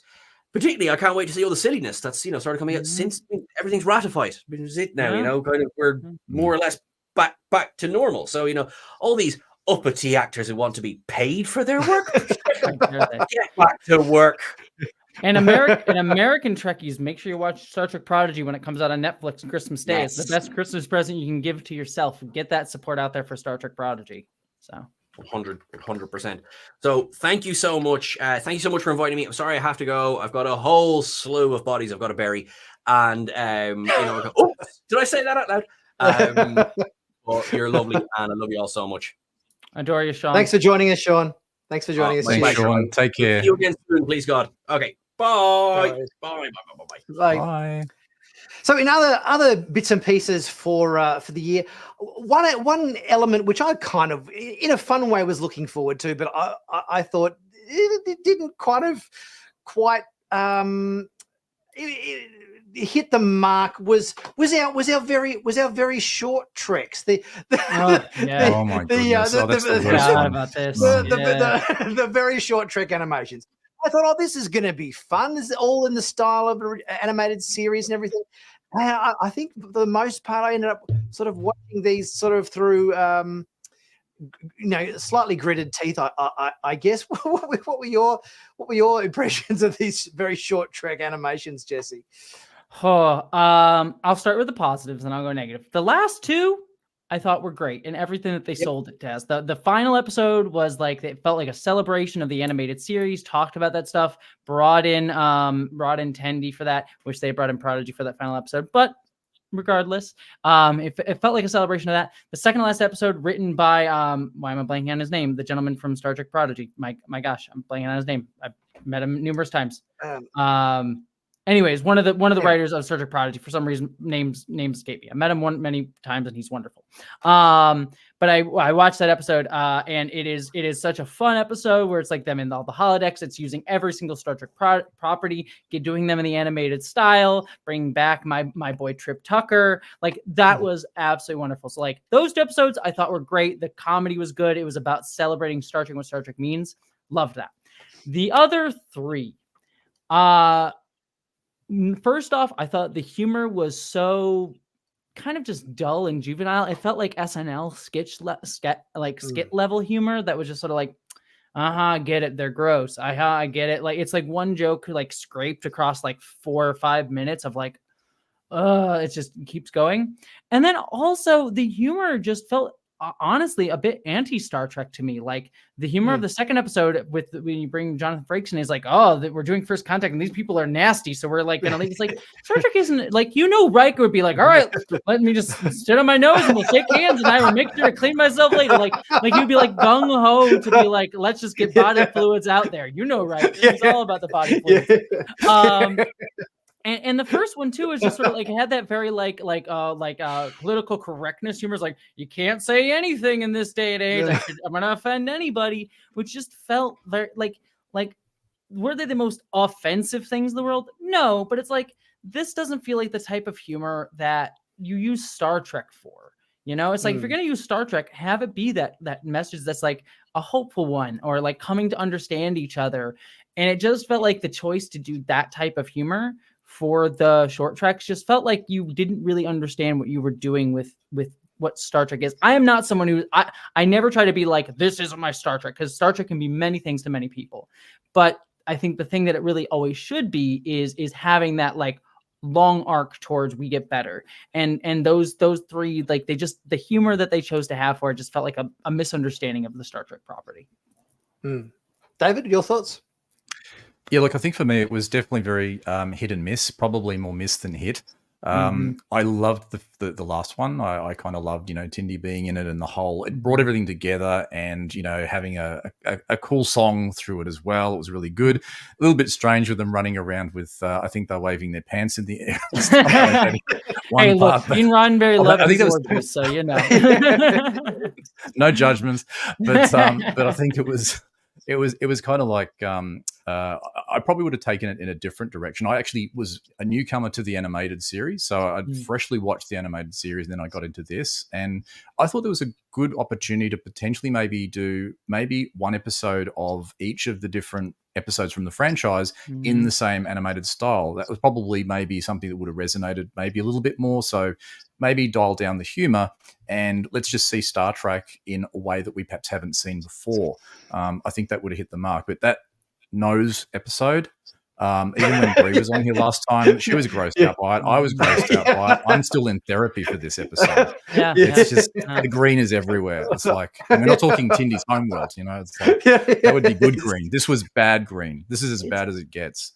It's an interesting way to juxtapose it with Lower Decks, right? Because I interviewed Mike McMahon, and one of the things that he spoke about, and that I think very short treks missed, is like the way you do humor in Star Trek is the juxtaposition of our expectation for how the world works versus the way the Star Trek world works. So like, I think the most overt example of this would be like in season 1 of Lower Decks. I think it's episode 2, where you have Rutherford going around and trying out different like places that he can join.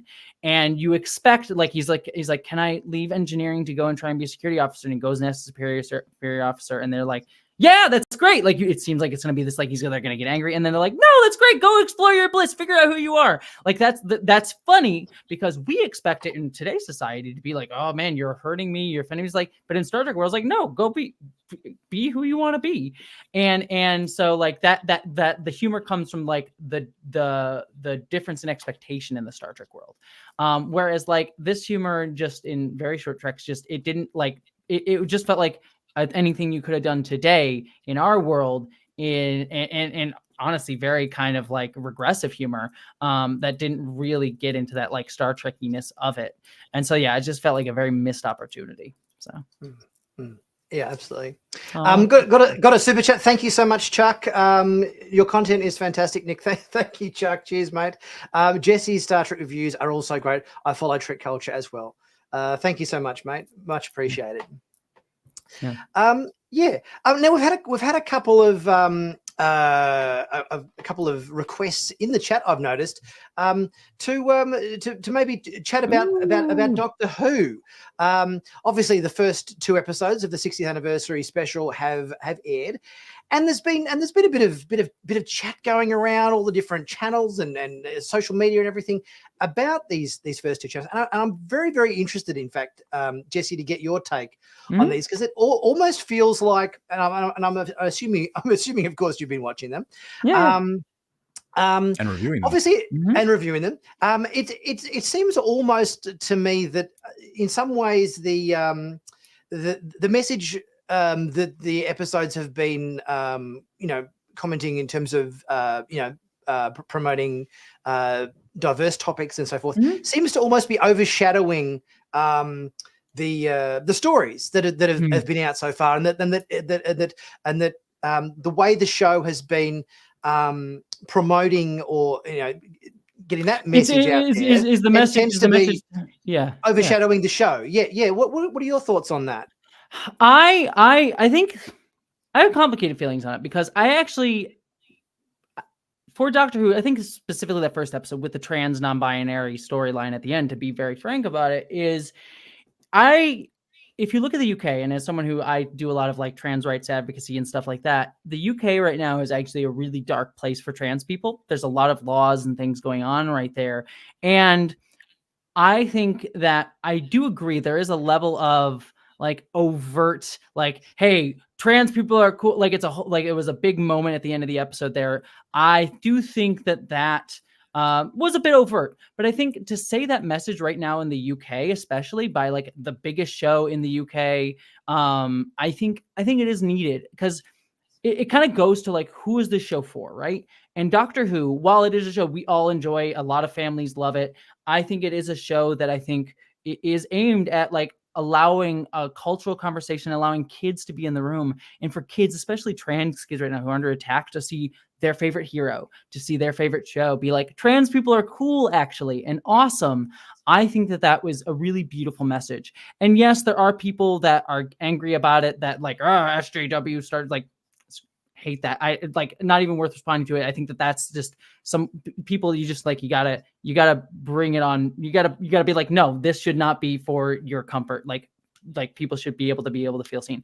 I think there is a nuanced conversation about like having like, is it a bit over? Is it a bit on the nose? I can definitely hear that. And I think that there's some of that. And actually I would even say there's critiques of the season that I think like in his desire, and I think his heart's in the right place, in Russell T Davies' desire to be very overtly helpful to the trans community at this time where we need people to be overt about. I actually think he's missing some of the marks on some of the things, in terms of like, for example, in the second episode, there's that pronoun joke where like Donna says like, oh, the captain, he, she, they, and David Tennant says she, and it's meant to be like a pronoun joke, and I'm like, why? You don't know her. You don't know the captain's gender identity. Why are you saying she? So it's like a weird sort of like he's trying to push it in a little bit more without actually like thinking through the nuances of it. And then also I do think there's, I mean, if you want to get into one last other thing, like the joke about like, a male doctor wouldn't understand at the end of that episode. I'm like, I have the same problem with the Barbie movie, in that it's like, that's not helpful. Like I appreciate this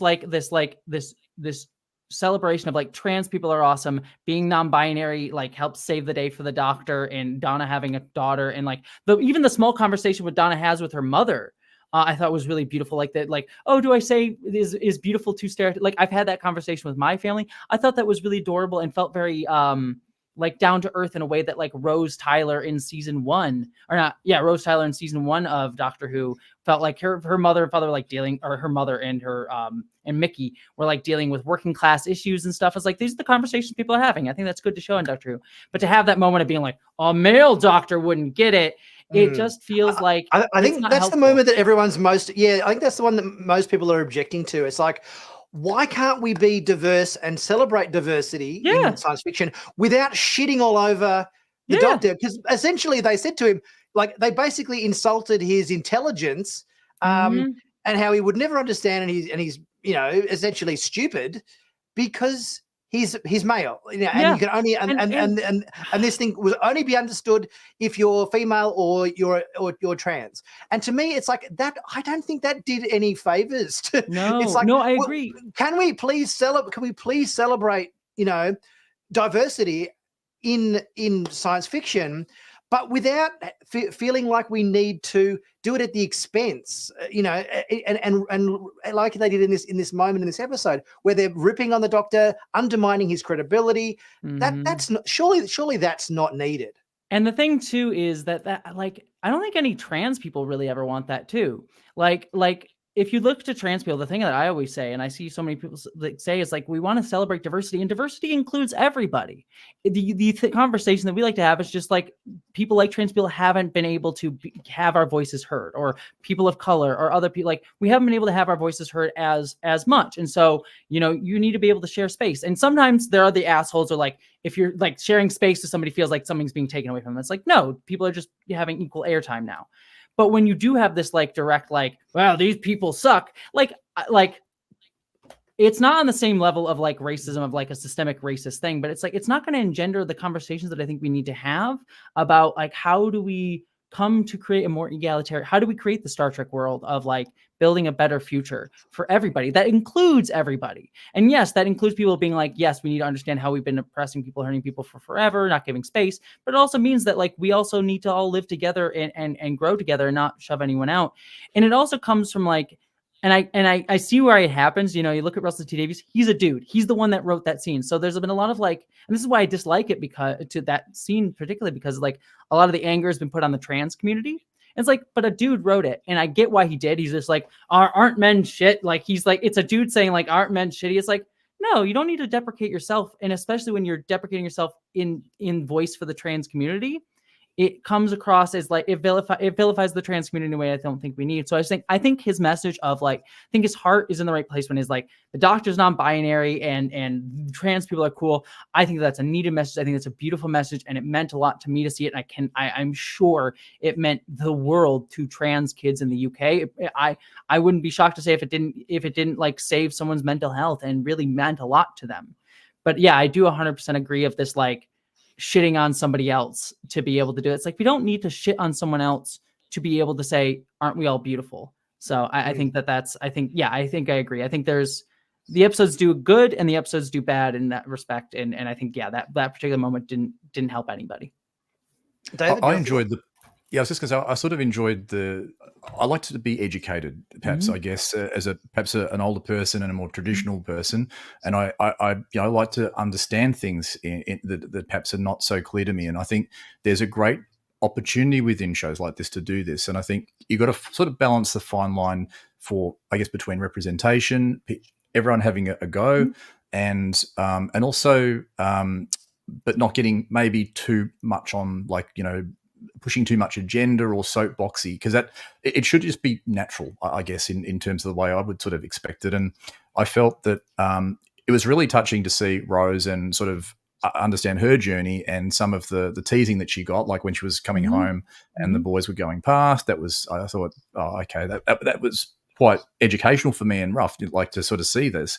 But I think you just got to strike the right balance. And I think there's been a lot of queerness in Doctor Who. I mean, Russell T Davies has done Queer as Folk and stuff like this. So that's been very prevalent in the TARDIS and outside of the TARDIS for many years. And it's been interesting to see. And we've had some fantastic characters come through as a result of that. Captain Jack. Captain Jack, yeah.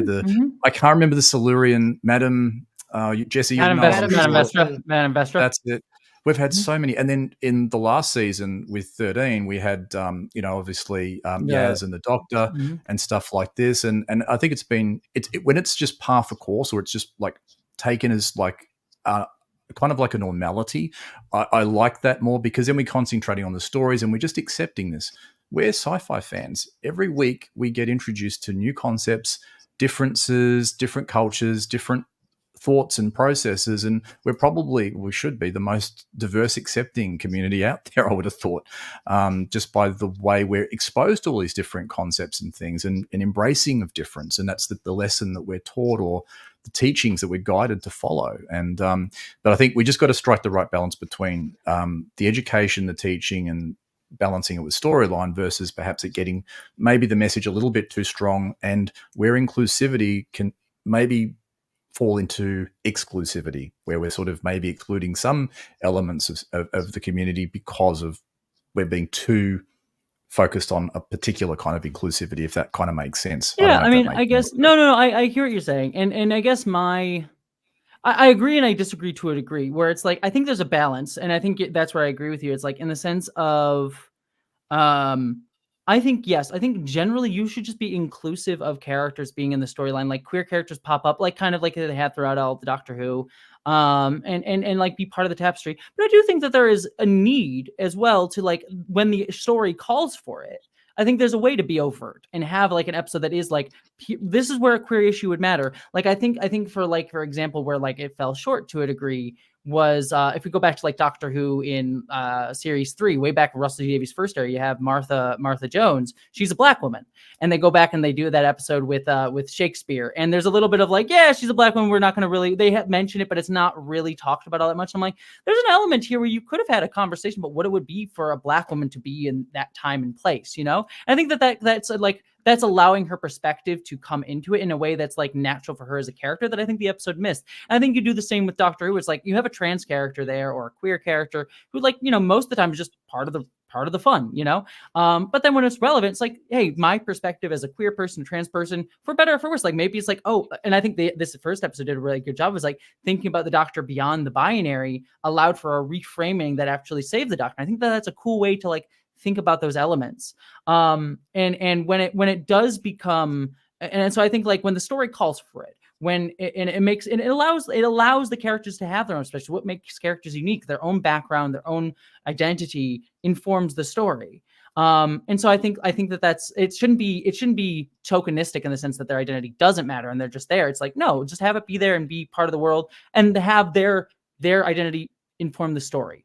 Where I do end up being like, you know, it is not helpful. And I think, like I said, we already rehashed this, is like when it is like shitting on other people, and the nuance of that conversation comes down to when people, I think, express like, and this is where I think you two, I trust having this conversation with, but like when we have that moment where the Doctor is shit on and it's like, oh man, wouldn't understand it.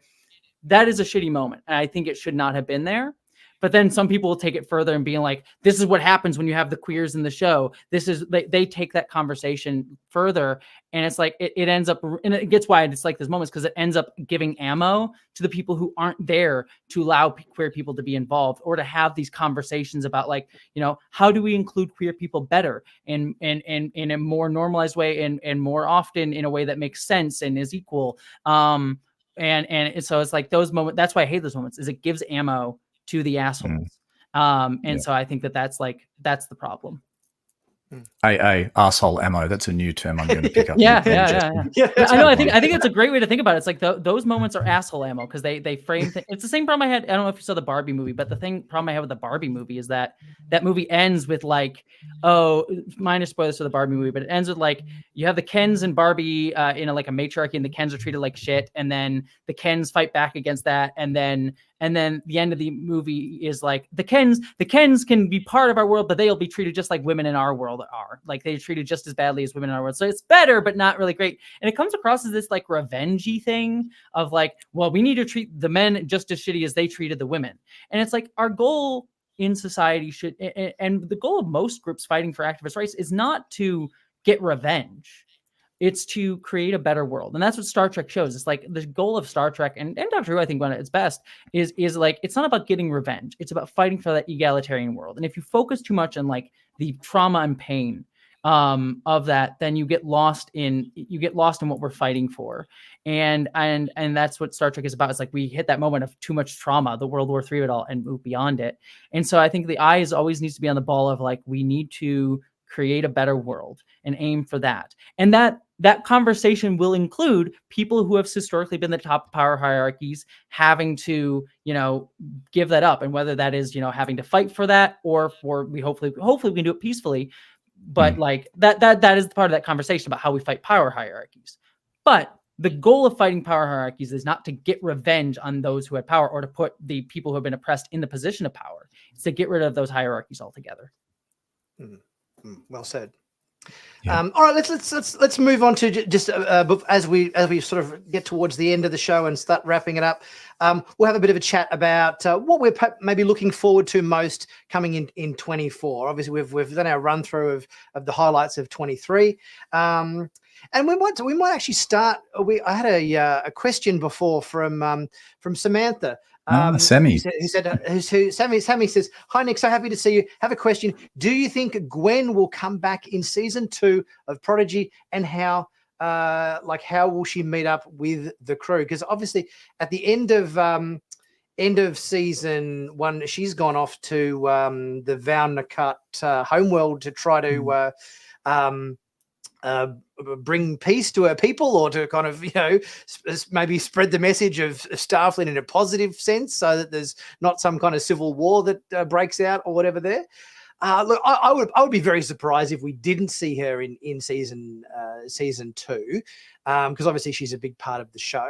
But I guess there also is that. Oh, okay. Well, we've also because we've also got Chakotay, haven't we? Chakotay's off. Oh, there we go. I got my project. Nice. They're still in the box. That kind of nerd. So, wow. Yeah. Excellent. I'm surprised that they've got her full name on the box too. Yeah, it's Gwendolyn. Yeah. That you only ever heard her father call her that in the show. Yeah. Yeah. Is the box dead naming her? Is that the? Yeah. Oh, it'd be very funny. Yes.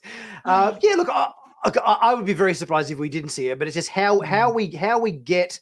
Maybe we end up doing a bit of a cutting back and forth sort of scenario of what the other kids are doing on board the Voyage A with Janeway and the Hollow Doctor and everything, and maybe we cut to see what Gwyn's up to on the homeworld. And also, I think that I'd be surprised if we didn't get a bit more info on what Chakotay is up to as well, because obviously isn't he 40 years in the future on their homeworld then or something? So like, are we going to get to find out how that is all resolved, or what do you guys think on that front?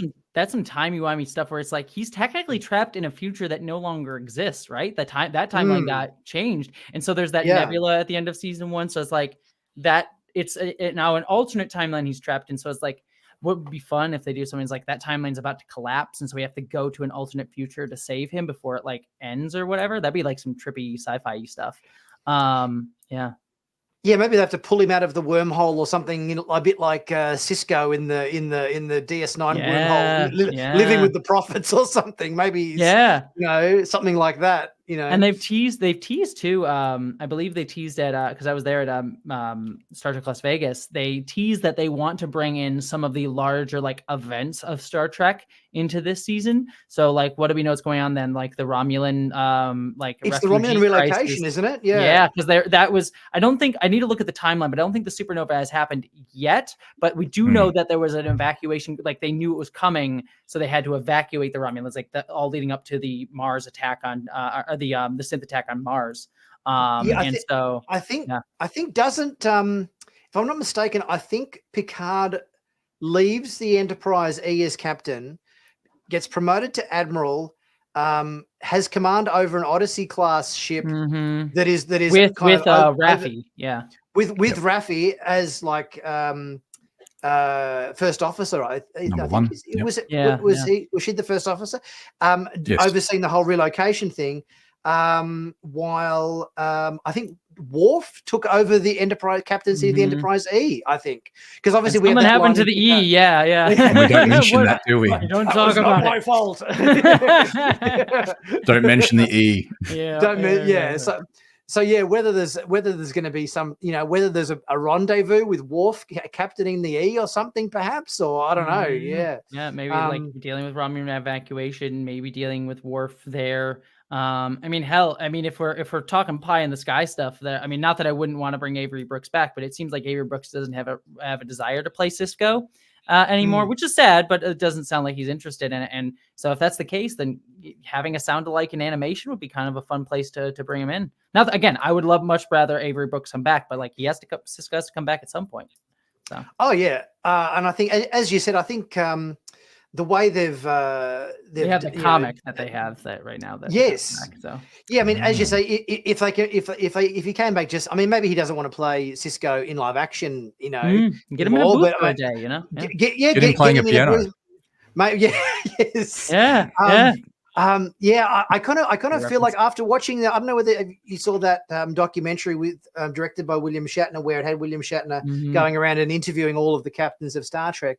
But it kind of felt like when he was interviewing Avery Brooks and he was just playing jazz on the piano, it kind of felt like he just wasn't quite. I think William Shatner was desperately trying to get stuff out of him about his experiences and everything, and all he just wanted to do is just play jazz. It's honestly, like, I think he might have checked out.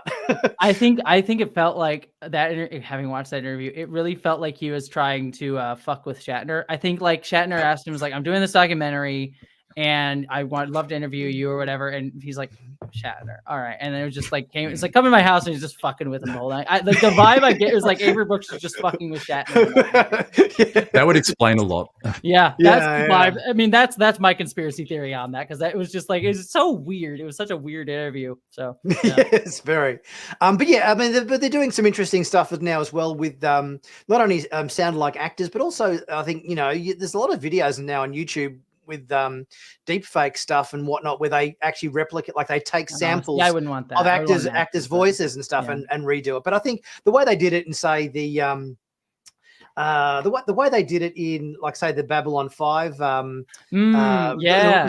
Road Home thing, where they got all of the surviving cast who are still around to revoice their characters, but there was a couple of characters there that that obviously there's a pretty large percentage of the former cast members of Babylon 5 that had passed away. They got actors which, on the most part, I think did a pretty good job of bringing life to the characters that are no longer with us. Yeah, it felt very tasteful, that movie. Yeah. But yeah, what else are we looking forward to in terms of what's coming? Obviously, we've got Discovery season 5. I would be surprised if, based on the fact that they've only just started shooting again, I'd be very surprised if we got any new Strange New Worlds until kind of right at the end of I think. Yeah, I think it's going to be early 25, if you ask me, for season 3 of Strange New Worlds. But I think we know obviously Discovery 5 is final season is airing in April. I would be thinking after that we'd be going to be getting probably season 2 of Prodigy, because that's the most advanced in its production schedule in terms of, I'm pretty sure that's all finished apart from maybe a couple of visual effects shots towards the end of the season, perhaps. And then I think probably after that, maybe just Lower Decks, maybe season 5, perhaps, I think. But yeah, what are you guys looking forward to most in terms of what's coming up in 2024 on the Star Trek front? Yeah. For me, I think Prodigy, weirdly enough, like I'm a Lower Decks gal, like Lower Decks is my favorite, but Prodigy has so many interesting question marks right now. Like they're in that, like, that era that I think so many of us Trekkies wanted to explore. and have set themselves up to tell like a really cool, like between Picard and the end of Deep Space Nine Voyager era. So like getting to kind of play in that little playground and kind of be able to like play with a lot of the pieces in a way that even Lower Decks hasn't really been able to do, and tell that kind of story. I think I am very excited to kind of see what they're going to do with Prodigy. I think of all of them, I'm excited for that. And I'm also excited for Discovery's final season. Discovery is always that show that I'm like, man, I have so many criticisms, so many critiques, but its choices are always interesting and worthy of like meaty discussion. Like there's stuff in like Picard season 2, for example, where I'm like, what am I going to talk about here? This is an episode where nothing really happens. But with like Discovery, even if it's like a decision that I'm like, this is weird, I don't know if I agree with this. You're having the burn was caused by a guy who could like scream really loud, and it's a weird choice, but it has a the lot cry of a child. The cry of a child blew up all of the starships in the galaxy. It's ridiculous, but it's also like it's a weird choice. And I am always a defender of like, make the weird choice that's at least interesting to talk about than the safe choice that is just telling the same story we've heard before. So like, I'm excited for Discovery. I'm excited to see how they wrap out their show. I hope that they're able to do it satisfyingly, especially because it seems like it was a bit of a surprise that they got canceled. So we'll see where it goes, but I'm excited to see that show hopefully get its due, because for all its faults, Discovery did a lot for Star Trek. I think it did a lot for like Star Trek's message of being inclusive, not just tokenistic. And I think as always was trying to do something. It was always hitting for the home run. Sometimes it whiffs it hard, but it always shooting for that home run. So I hope they get a good send off there. David? I think for me with Star Trek Discovery, I'd like to see where this goes in this last season. It's kind of been a little bit sort of Burnham centric, I think, in previous seasons. I think that started to flesh out and spread out to more characters now, so we've got more diversity in that storytelling experience, which is good. There's some great characters that I really like out of that show. I mean, Jet Reno, I find quite just tells it like it is, straight down the line. And it's also probably a bit of a setup also perhaps for the Academy series, which I guess will probably be sailing our way in 2025, I guess, at the earliest. But it's a different pace, I guess. It's sort of been compared to like an Indiana Jones, more of maybe a TNG original series episodic format this way, instead of doing this huge event cataclysm type plot, which I find we've kind of done a bit to death. We've been there, done that so many times before, and it's getting a bit tired. I do not need the universe at stake, please, for dear no. Yes. So this should be a bit of a fresh start. It might even be a little bit like the episode The Chase, I guess, maybe sort of sprung over a season. Yeah, and wasn't there another one? Wasn't there a two-parter in Next Generation?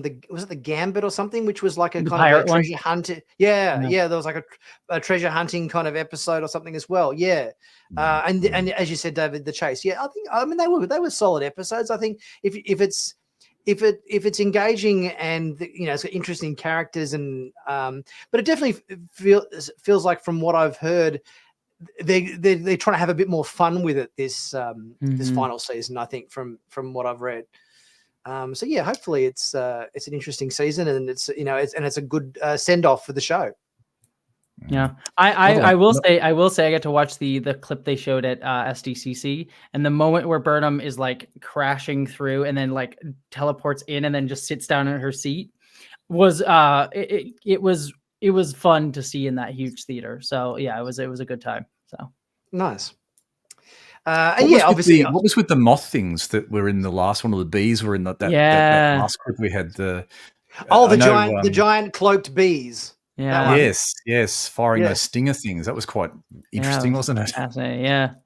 Well, it looked like there was some sort of not artifact, but like some sort of symbol on a rock face that Burnham was trying to, like, whether that was like a keypad, an ancient keypad to open up something in a cave or whatever, and she obviously needed time to do that, which Book was trying to give her a bit of time to actually unlock whatever she was trying to unlock. But yes, the giant cloaked bees, and Book did end up getting stung by one of them at the end of the clip or whatever. So interesting to see whether that requires an immediate medical evac transport or something, because they're pretty severe stingers. They're like a good good foot 2 feet long kind of thing. So impalement. Yes. Yeah, exactly. I think, and I'm pretty sure that I don't think they've officially announced that season 5 of Lower Decks had an announcement for that, but I did. Oh no, they see tweets. They announced it, because I know that Tawny Newsome had said, I'm in the booth recording some stuff and everything. So I think they announced season 4 and 5 together. But yeah, we are. Oh right, okay. Yeah. Okay, so that was done a year ago or whatever when when they announced both of them at the same time, right? The question more is, will I get a 6? That's the question. So this is true, and I kind of feel like maybe the ratings were down a little bit this season based on previous seasons. Because I know that Mike McMahon was sort of trying to kind of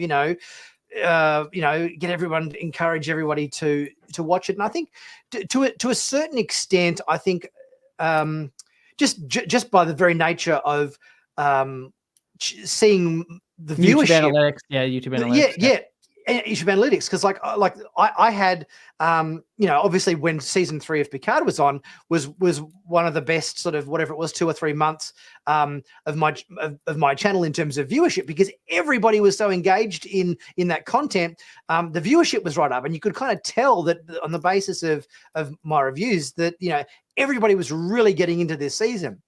But I kind of found that by the same token, my content on Lower Decks this season wasn't quite as high as it has been for past seasons. So that I think that those analytics, to a certain extent, translate. So I'm not sure whether there's a strategy on the Lower Decks front to get more viewers in, or how they plan to do that or whatever. But it does seem like maybe the show needs a bit of bolstering perhaps on the ratings front.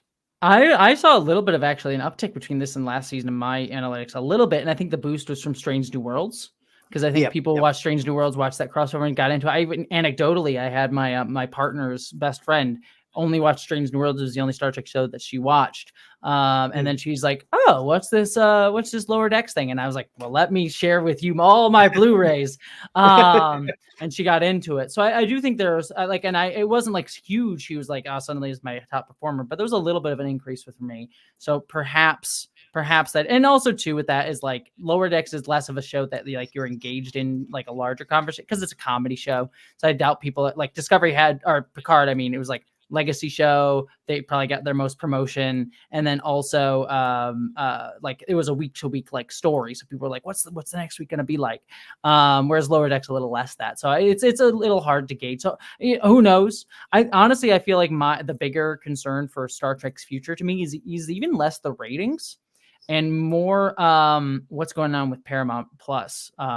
Because there's been like talk about like Paramount like that not doing very well, that sort of thing. So I honestly think like Star Trek on its own seems to be doing pretty good generally. It's probably one of the more interesting parts of Paramount's lineup, that they like people are engaged with it. There's stuff going on with it. Like it feels like it's the stronger side of them. The question more is, how well is Paramount Plus doing? And I think ultimately what happens with that will determine what happens with Star Trek, rather than the other way around. Yeah. David, your thoughts? Look, I guess the future will tell, I guess, in that space. I mean, we're sport for choice at the moment. The bubble's probably got to burst at some point. Probably, yeah. And we've already seen, some cutting going on. And it's just a case of, will they further reduce the content and maybe improve the content of maybe what's left? I don't know. But look, I think if something happens with Paramount, there's such a critical mass there. We've seen Prodigy picked up. I think if something catastrophic happened, there's enough interest in this genre to be picked up somewhere else. There's definitely. I mean, just from it's very lucrative. There's a lot of fans out there, a lot of across a lot of different areas. So I think the future will tell on that. I just wanted to jump maybe to Section 31 too, the Section 31 movie, which I was going to probably just touch on as a look forward to for this year. I'm definitely looking forward to this. I kind of love the whole Section 31 sort of vibe, and Michelle Yeoh's character has been, like really quite an interesting one. She's very duplicitous, and I guess there's a bit of a redemption arc sort of there a little bit, but I'd really like to see where this goes. I don't know whether we'll see that this year. I mean, might be later in the year if we get to see it. But yeah, just to see where that all heads up, be very interesting to see a Section 31 movie and how that all plays out. Jesse, I don't know what your thoughts are on that. So if something that I've been noticing is, do either of you listen to Shuttlepod 1, which is the podcast that Connor Trenier and Dominic Keating do from Star Trek Enterprise? Mm-hmm. Dominic Keating's let slip twice there that he was talked about with the Section 31 when it was a series. And so and time traveled there. So I'm wondering if maybe it's changed when it became a movie. But what would be exciting for me as a Star Trek Enterprise nerd, because I grew up with that show, so I always loved that show. I have a soft place in my heart for it. Be like, well, what if she goes back and helps form Section 31? And that's what that movie is. And it's like the beginnings of Section 31. And you get Dominic Keating back because he was involved in Section 31 back in the proto Section 31 in Star Trek Enterprise. So that would be like on a storytelling level, that'll be interesting to me. And yeah, I'm sort of curious to see what really more beyond that element of it. What interests me with the Section 31 movie is like how well it's going to do, because it feels like they lost interest. And I think the only reason that it's getting made is because Michelle Yeoh is attached, and she just got such a boost because of Oscar. Everywhere. Yeah, winning an Oscar, Everything Everywhere All at Once. So I think they were like, we're less interested. Oh, she got an Oscar. Yes, sign her up. Let's get this thing made. We'll do this movie. And so I think that's the only reason it's getting made. And I'm excited for that. Do you think it was originally conceived as a series, but when she got an Oscar, it's like, she didn't want to commit to a series anymore. So they changed it into a film instead, or my theory, and from like things that I've heard through the grapevine of stuff is, and I don't know anything for sure, so no one has spoken to me. I want to be clear because I know some Star Trek people, like Dr. Erin is my producer on my she's the science advisor on Star Trek. So I want to be clear, she's never said anything to me. I don't want to get her in trouble or anything. But my inklings on what happened was that Section 31 was going to be a series, and then that people lost interest in it, like it wasn't going to be made, and it was basically almost like kind of just like not going to happen. And then she got her Oscar, and then they were like, well, we don't necessarily want to do a series, probably don't have the money to do the series, but let's do the movie because we can use the boost of her. So I think that's my conspiracy theory, is that nothing was going to happen until she got that boost, and then that's when they decided to do at least a movie. What'll be interesting to me, though, is if the movie does well, it might create space for like streaming Star Trek movies, like make like not as big a budget as like a theatrical release, but something, invest a little bit of money to do like something interesting here and there, like maybe do it next, like a Picard movie that's on streaming, or a crossover Discovery Strange New Worlds movie or something. Like that would be an interesting space to be in. Do you know what I would like to see on the Star Trek front? I would like to see them do for Star Trek what they did with the Continental series on Amazon Prime, which is the John Wick's movie, which is a limited series that it was only 3 episodes. Each episode was like feature length, so they were like 80-minute or 90-minute episodes, and they had 3 episodes.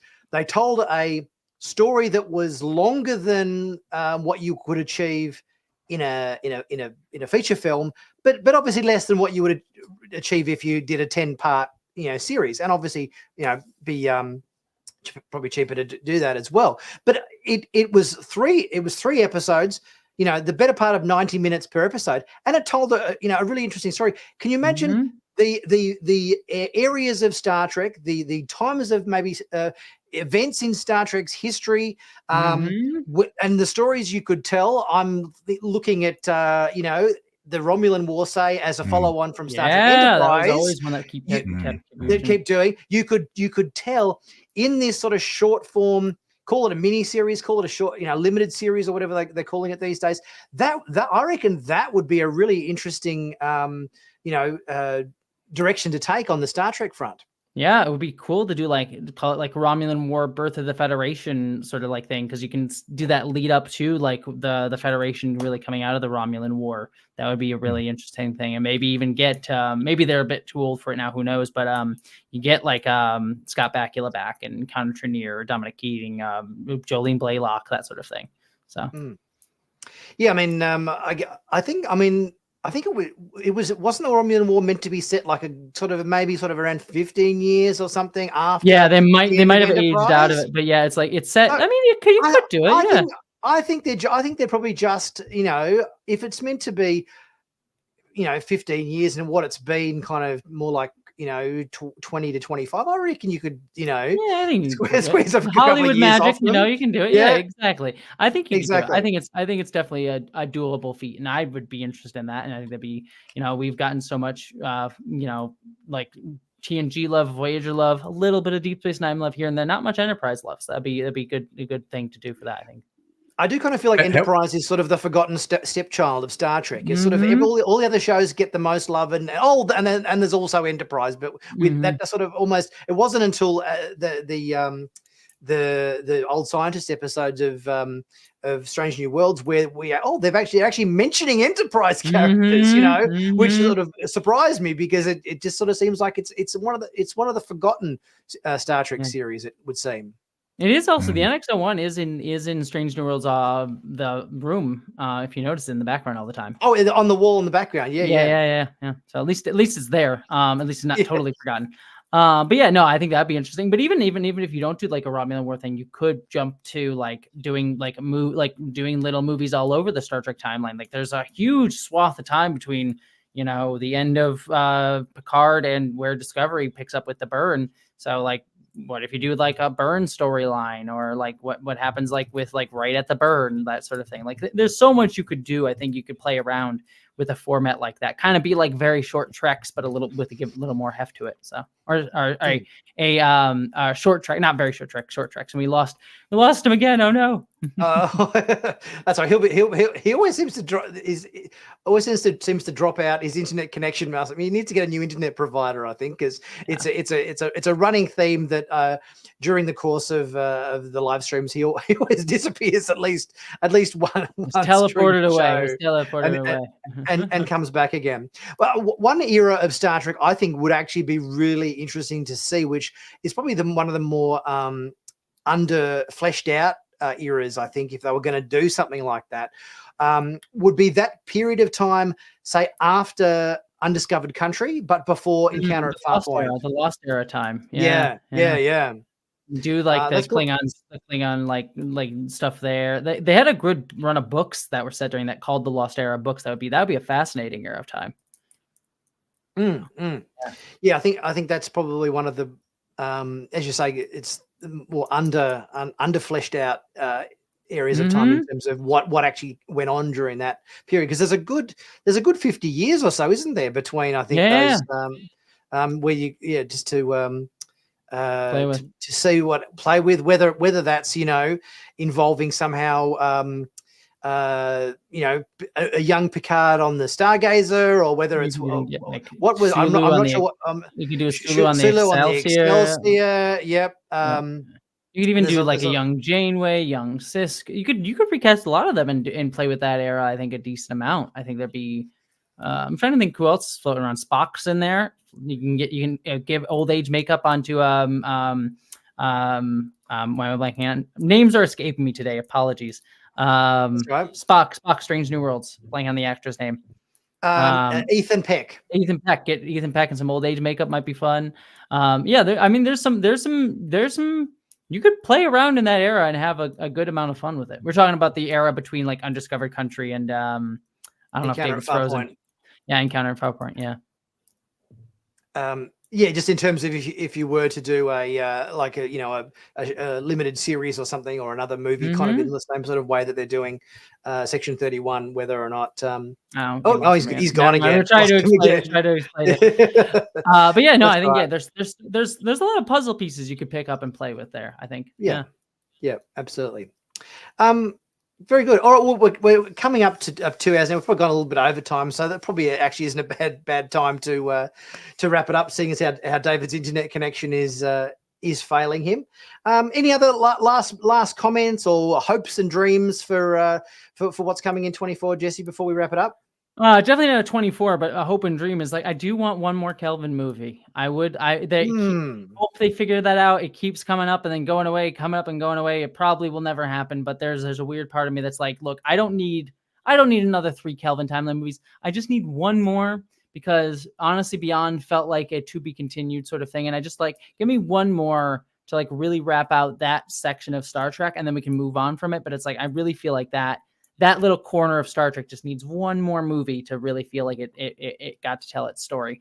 That's my only like real hope and wish, because I think where we're at with Star Trek right now is in a good place. I think, going into the future, we have Starfleet Academy, we have, some other things percolating. And so it's like, what I hope Star Trek does beyond 2024 is just explore new worlds. Like, I think we can do some really kind of cool stuff. Like, I've always had my pitch of a Star Trek West Wing show, but you could do so many other things. Do something little different with Star Trek. And I think that we're at a place that can springboard from, depending Paramount Plus permitting, so. Yeah. Yeah. That sounds interesting. Like a West Wing, or like a sort of, or more of a JAG kind of thing, a bit like the Ad Astra episode. Honestly, you could do either. Like my pitch was always like, you do a series that follows the Federation president, like picks up on day one of the administration. You do like a West Wing. You could kind of set it in that Picard era timeline. So you have like the Romulan diaspora. Like, what are the politics of that? You have a refugee crisis. You have like the Federation just got taken over the Borg, so there's probably distrust in Starfleet. Like, there's so many like cool little like politics you could do with that Star Trek era, that I think would be fun. But a JAG one too, that is like the lawyers of Star Trek, I think would also be like a very fun series that you could do too and drill in along. I think both of those would be like kind of an interesting take on Trek. So yeah, absolutely. Well, thanks so much, Jesse, for coming along and being part of the live show today. I know we've been talking about doing it for a while. It's been a lot of fun. Yeah, I'm glad we finally got to do it. So. Awesome. And also thanks to Sean and David as well for their input and everything on the stream today. David and I will be back tomorrow. We'll be doing the review for the last episode of the Doctor Who 60th anniversary special, with our review on the Giggle. We'll be doing that tomorrow, and it'll probably come out shortly thereafter. So be sure to check that out when it comes along. And then I'll obviously be winding down for Christmas and New Year holidays and everything as well. Yeah. So yes, I have a Merry Christmas and a Happy New Year and everything, Jesse. And be happy to have you in for another stream in the New Year sometime. I would love to do it. Please have me back whenever. So I would love to do it. Hopefully when I'm less inundated with my own movie that I'm making. So. Yeah, I'll be interested to see how that comes. That John turns Delancey's out in it. Comes along. If you're Trekkie nerds, John Delancey's in it, and Jessica Nicole from Fringe is in it. So they're both lovely. So. Yeah. Oh, nice. Yeah. Awesome. Thanks everybody for coming along today and checking out our live stream, last one for the year. I hope everyone has a great Christmas and have a very safe holiday season. And we'll catch you very soon again. Thank you very much for coming along. Cheers.